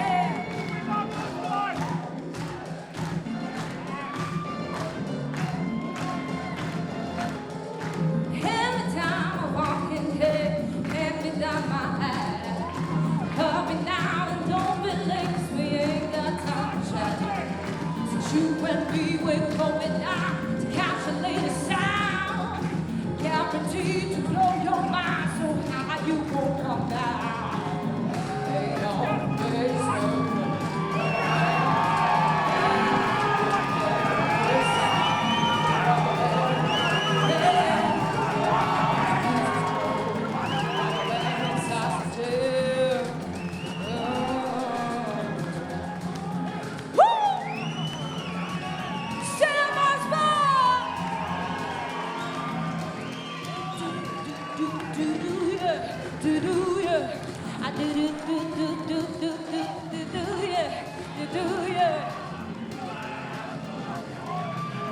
Hey, y'all, prepare yourself for a rubber band.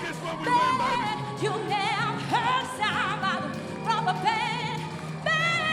You're about to lose control when the rubber band starts to jam.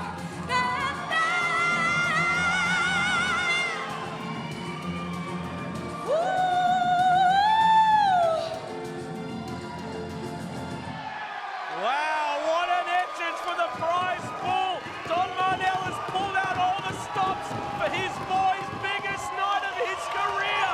And he thinks his boy, the prize pool, is the next PWA champion. But he has to go through potentially the most dangerous competitor in PWA, the arm collector, Jessica Troy. What an entrance. Wow, a superstar, beautiful singing. That's a show. That's a show. That's a show. Amazing. The confidence.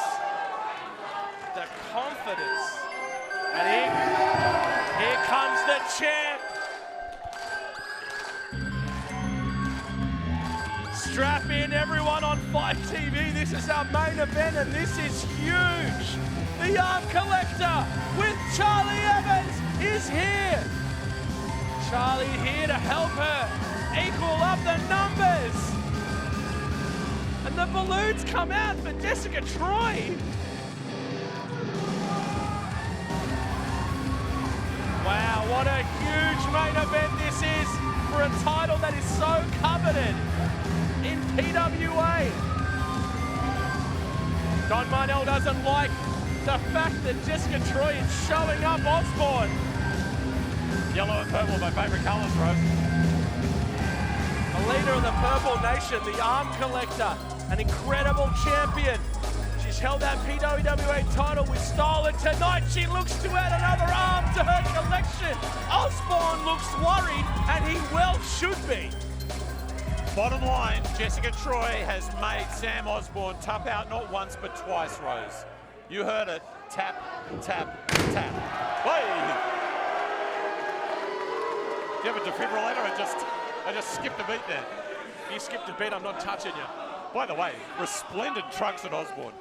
Beautiful. Main event trunks. This contest is the main event of the evening and is for the PWA Championship. Introducing first the champ.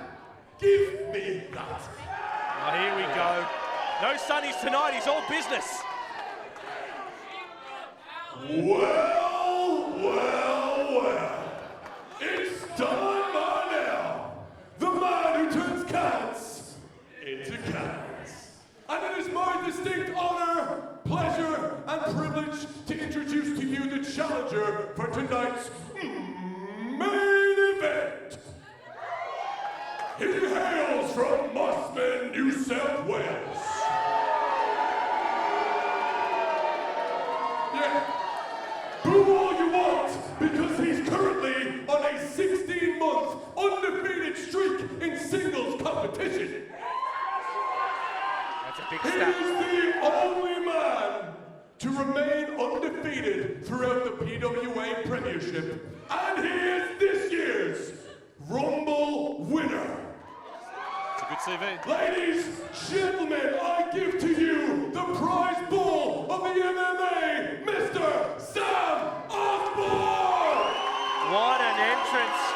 Don Marnell has invested everything in his boy, and tonight he hopes it pays off. What an introduction. JT who?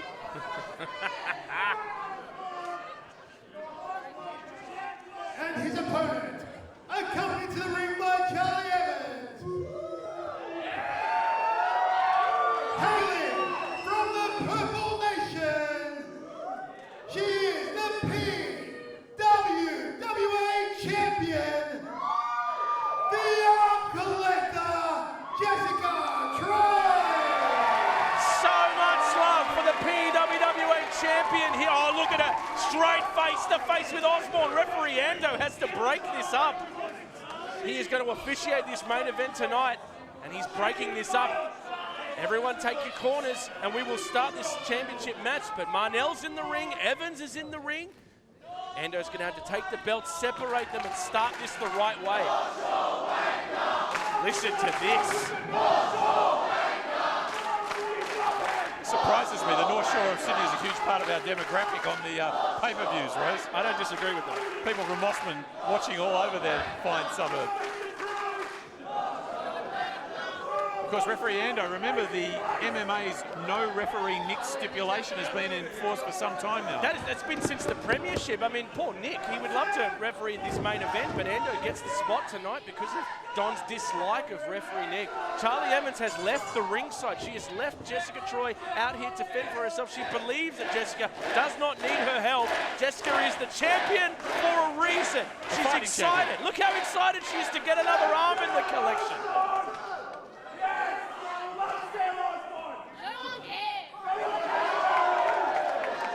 some Osborne fans in the crowd that Jessica does not care for.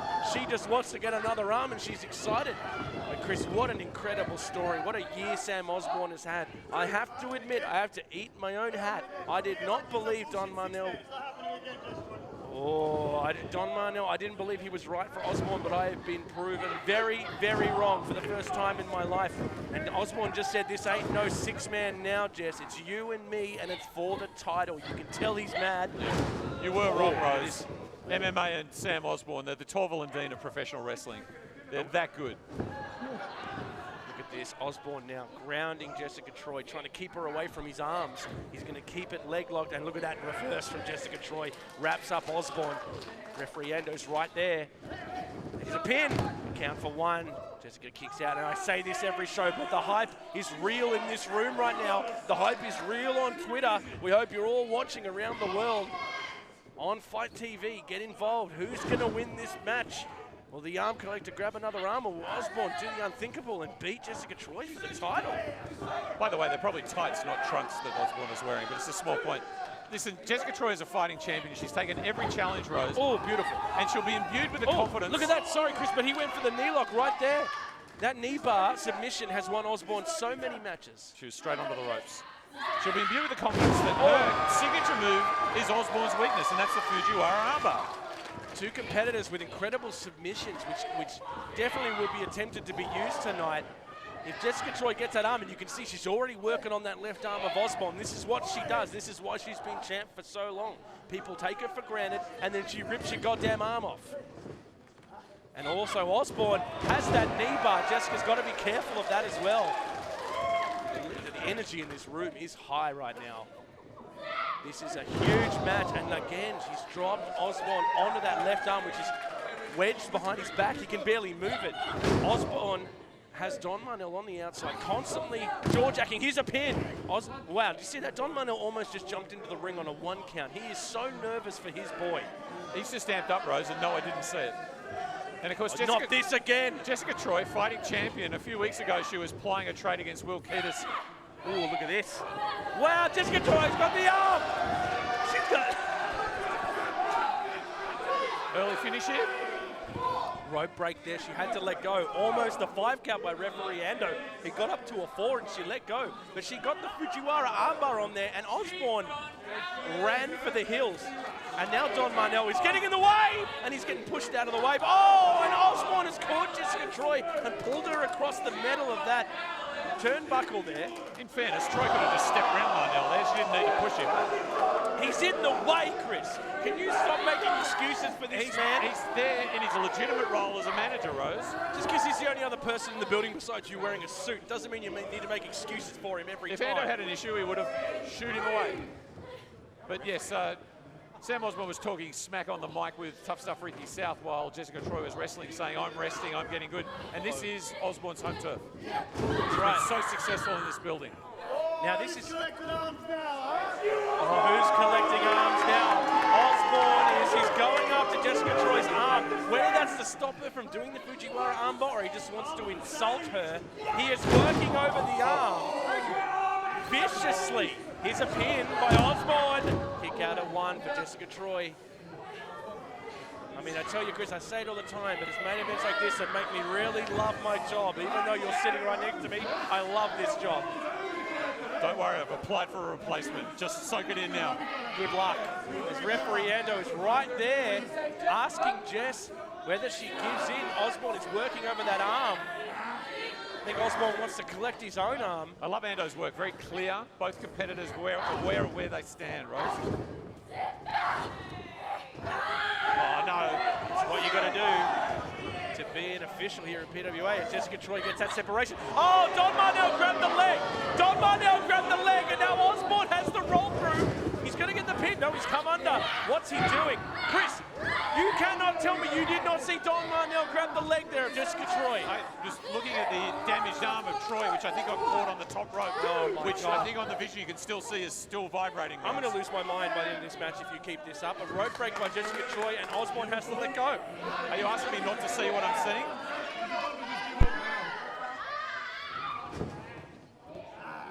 lot of love for both competitors on Twitter using the hashtag PWAOnFight. We're seeing them all here. We're seeing everyone saying, let's go Sam, let's go Jess.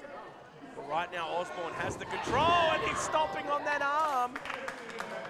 Well, you've got to neutralise the biggest weapon of your opponent, Rose. I guess. I mean, I did not expect this strategy from Osborne. I thought he was going to go for the knee, but he is working over that arm. That'll be the MMA game plan.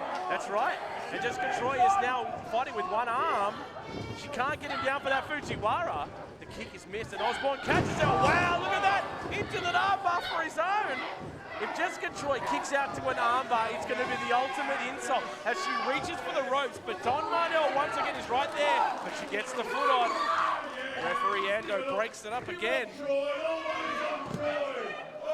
Osborne, a lot of issues there with referee Ando. Oh, look at this, face to face with Don. Don has been caught, and he's coming close from Jessica Troy. Take that, Marnell. But when she was distracted, Osborne has caught her. Underneath, oh my God, Jessica Troy just flew to the outside and tope Don Marnell.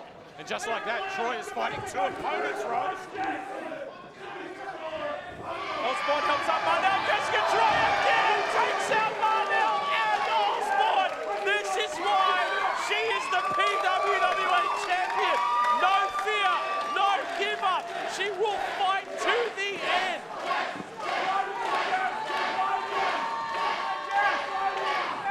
Crowd chanting for Jess as she clutches at her upper right arm, maybe the elbow. Left arm, I'm sorry.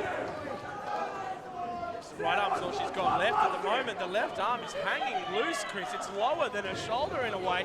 This is Jessica Troy, we know. Trademark. She's going to have to do it with one arm, but she's getting it done. Osborne copying blows to the head.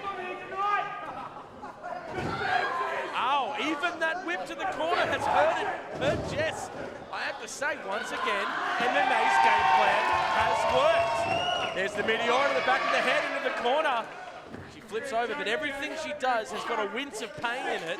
Because of that, she can't even straighten that pair.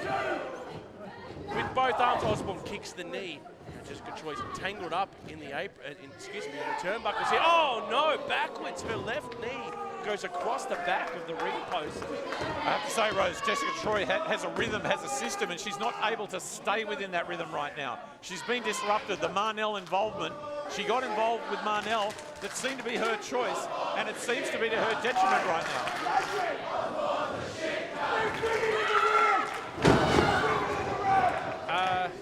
Hopefully Fight TV doesn't have real-time subtitles. They were essentially saying, we don't like you, Osborne. Some suggestion that Sam Osborne's a shift worker, which being from Mossman is the ultimate insult. Oh man, shift work is hard. As Osborne now has control of Jessica Troy. This is getting very dangerous. That's a series of blows now on that left knee since it was wrapped across the ring post. Her whole left side is disabled right now, Rose. It's not functioning the way she needs it to be. You can see Osborne, he just circles this ring and screams at this crowd. He has so much to prove against Jessica Troy. She tapped him out and he's angry about it. Troy gets the reverse, so here's the pin! Oh! Kick out at two. Almost a retain. Osborne into the corner. Jessica moves, but she is in so much trouble. Her left arm, her left knee are seriously damaged. She's half a person right now. Underneath, though, still fighting. Got the hand underneath. Wow! Now does Jessica Troy do it, man? She is punching life back into that left knee. There's the meteor at the back of the head again. She goes over onto the apron again with the limp, but she gets the boot this time. And now up to the top springboard. Oh, the DDT! And Osborne could be done. If she can get the pin here, it's taking her a while. But here's the pin. Ando to count. 1, 2, and a kick out before the 3. That little bit of time that Jessica allowed to check on her elbow, that pin was able to be kicked out of Chris. Osborne had that little bit of breathing space. And that was an error because I think Troy got into this position because of the speed of the work, Rose. Fuck you, Jess! Fuck you, Jess! Fuck you, Jess! Fuck you, Jess! Fuck you, Jess! Fuck you, Jess! The Osborne fans are trying to get in Jessica Troy's head, just like the Jessica Troy fans are trying to get in Osborne's head. This room is split down the middle. I think the Osborne fans are mic'd up. That's coming through pretty loud and clear. I think half of Mossman's here. Yeah. Osborne again. There's a few people from Cremorne as well. Osborne stops Jessica Troy when she gets to the top rope. No, and again on that left knee. Referee Ando sees that as an illegal move. Counts to 2 and Osborne lets go. Again, good refereeing there from Ando. Only the best here at PWA, especially this main event. This is precarious. Osborne going for a superplex. I can barely hear myself talk in this room. This crowd is so loud. Everyone is screaming. Troy on the top, incoming, oh my God! That Meteora just murdered Osborne, but she cannot pin because of the injured left knee. She's screaming in pain, Chris. I hate to see Jess like this. It's giving Osborne a bit of breathing space. How is Don Marnell standing after 2 topes from Jessica Troy? Well, he's without his jacket. He's clearly affected. Oh, yeah. She really swung for the fences there, Rose, and again, she's having to physically punch that knee back into life.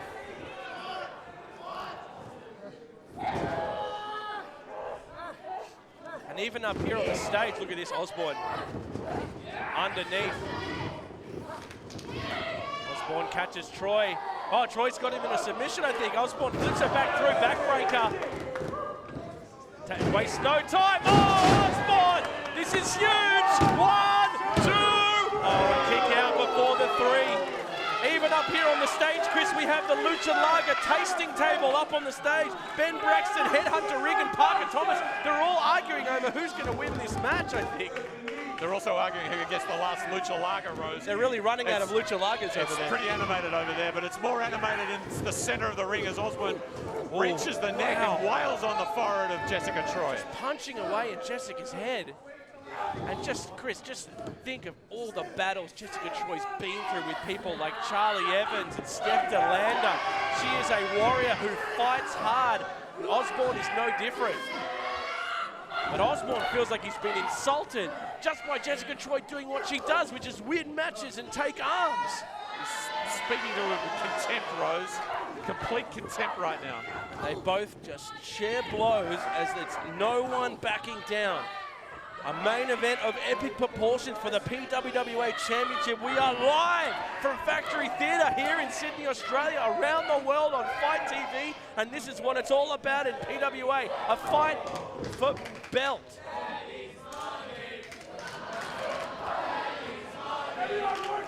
This is, both people are exhausted here. Jessica Troy. Oh, she kicks the up. Beautiful by Troy. She's trying to use her own momentum here. Osborne's in pain. Troy is in pain. Oh my God, a huge clothesline by Osborne. This is what it's all about. I knew these were both great competitors, Rose, but I wasn't prepared for the ferocity and the velocity of this match. It's extraordinary right now. Osborne is so mad, and Jessica Troy knows. As he stabs the neck, Troy kicks it off again. And once more, oh, huge clothesline by Jessica Troy as this crowd comes alive for her. Oh, nice by Osborne. Reverse out, kick that injured knee. He's such a specialist. Look at the strength of Osborne. Here's a pin. Kick out, Jess. 2. A kick out at 2, and we continue here. Both wrestlers on the canvas, I think, just really taking an opportunity to get their breath because of the speed of the match. Marnell and referee Ando in an animated discussion right now. Here's a great tweet from Nick Galea. Wrestling is fun. That's great. I love it. I've got that tattooed on my forehead, just above the hairline. Love to see you enjoying it. I'm slightly buzzed. I hope that's Lucha Lager you're using there to get buzzed. As Osborne now just picks up the body of Jessica Troy, but she was playing coy. She grabs the arm. Can she lock in the Fujiwara? Osborne gets the back though. And again, Troy gets the arm. She gets the arm in the ring, but does she have the strength to do it? No, Osborne rolls through. It's very hard for her to get leverage on that. She can't get any purchase, Rose. She's really struggling. She's limited by the damage. Here's the knee bar by Osborne. That leg has been so damaged in this match, and Jessica Troy is in the middle of the ring. Oh, created by Troy, using the leverage of her other leg to get out of this. Now she has the ankle of Osborne, steps over. Now she puts on Osborne's knee bar. Chris, imagine if Osborne taps out to his own knee bar. Oh, he'd retire. He'd have to retire. There'd be no credibility left in the man. We'd never see Marnell again. He'd be embarrassed out of the business as he rolls through. Beautiful technical wrestling as he has. Osborne now has the Fujiwara armbar on Jessica Troy. This is insane. It's like a medicine reversal. Everyone's taking the other one's medicine. Again, the knee bar. Now Osborne has his signature knee bar in. He has finished so many people with this, and Jessica Troy is screaming in pain. Don Marnell slamming the apron on the outside, and Osborne's smart ring awareness drags her back to the middle and locks in that knee bar again. Is Jessica Troy gonna tap? Oh my God, she almost tapped. She almost tapped. She's in big, big trouble. This is how Osborne imagined this to go. Oh, beautiful. Beautiful right break. Beautiful.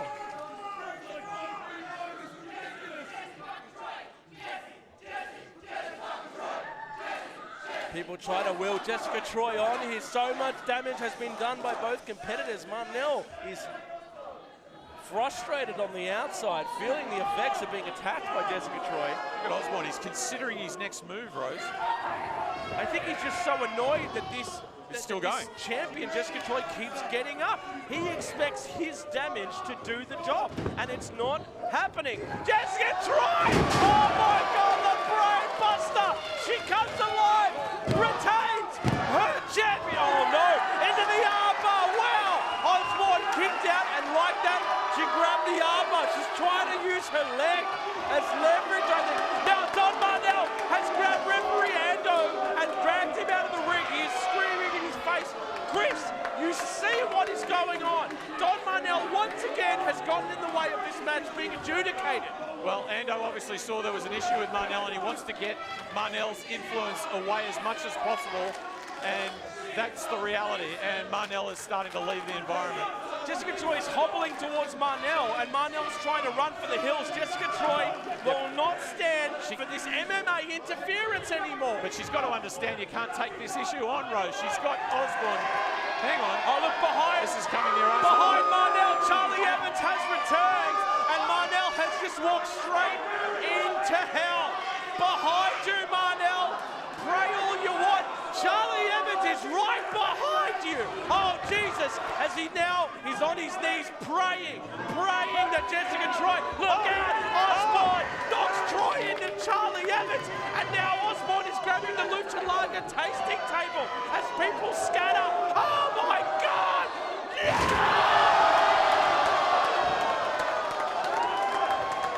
Charlie Evans has dived to Jessica Troy's aid.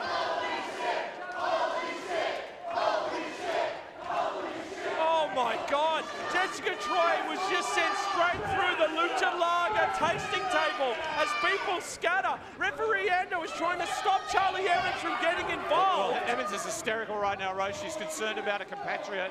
Jessica Troy's not moving. Jessica Troy's not moving, and Osborne is laughing about it as Charlie Evans is being ejected from the arena by referee Ando. Why is Don Marnell allowed to stand here while Charlie is being ejected? Charlie Evans had absented herself at the start of the match, Rose. She voided her right to be here. Marnell has maintained his right to be here as the manager and continues to be involved. Don Marnell is in a bad way as Osborne has now got Jessica Troy up on his shoulder with a smile on his face. He's going to drag the chair back to the ring and win his belt. There is no way Jessica Troy moves after being sent through a table like that. There is no way. She's a dead weight. And he's going to take his time and move his way back to the ring.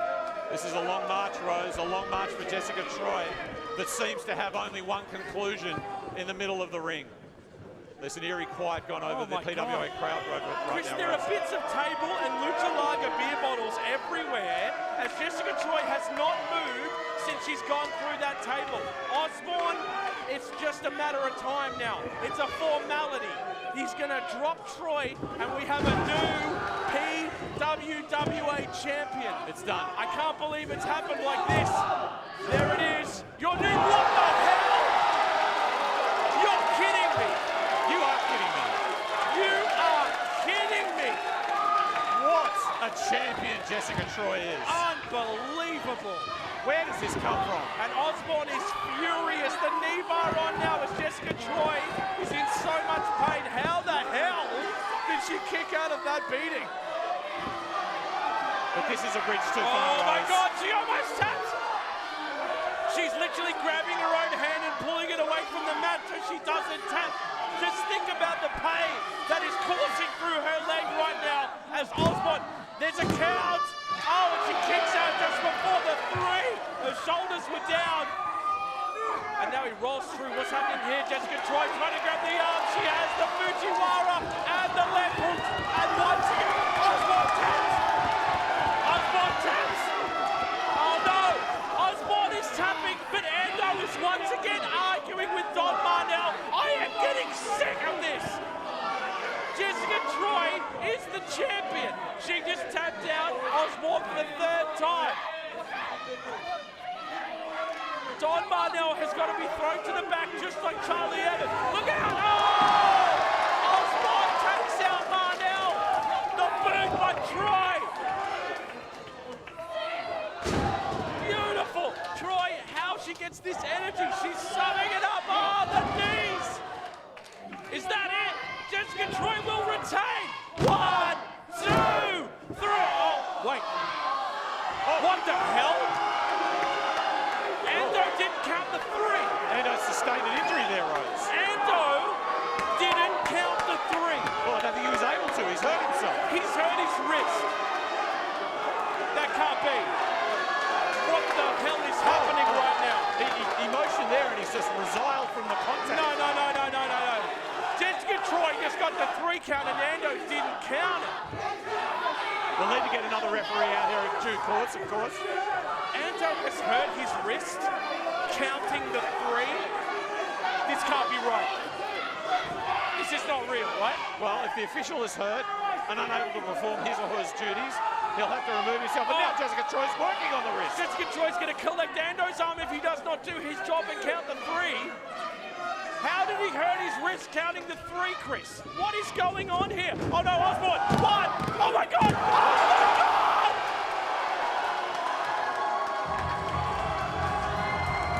Your winner of this contest and new PWWA champion, the prize pool, Sam Osborne. I cannot believe what I just saw. Referee Ando could not count a 3 because of a wrist injury, and when Osborne pins, it's a quick 3 count as the champion. Hang on a second. Ando! Is this why Ando keeps getting stuff wrong for Osborne? Is Ando in on this? I'm telling you right now, if Ando is part of this, and this was all Don Marnell's plan, I'm going to be furious. And why are you saying anything? If every champion needs a methodology, MMA and Sam Osborne have a very effective methodology. Sam Osborne, the new PWWA champion. Shut your mouth. It is all coming back to me right now. Oh my God, they embrace in the ring, the rumble.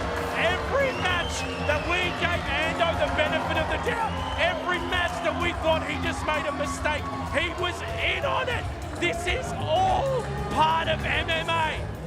This is all their plan. I cannot believe that the prestigious royalty of PWA referees has just been besmirched by Ando. And you're not saying anything, Chris Gale. Ketis joins them, a damn fine, effective methodology. I quit. I quit this job. I can't do this anymore with you making excuses. The Osborne era has begun. The Osborne era is here. We will see you next month for Call to Arms. Good night, everyone. I quit.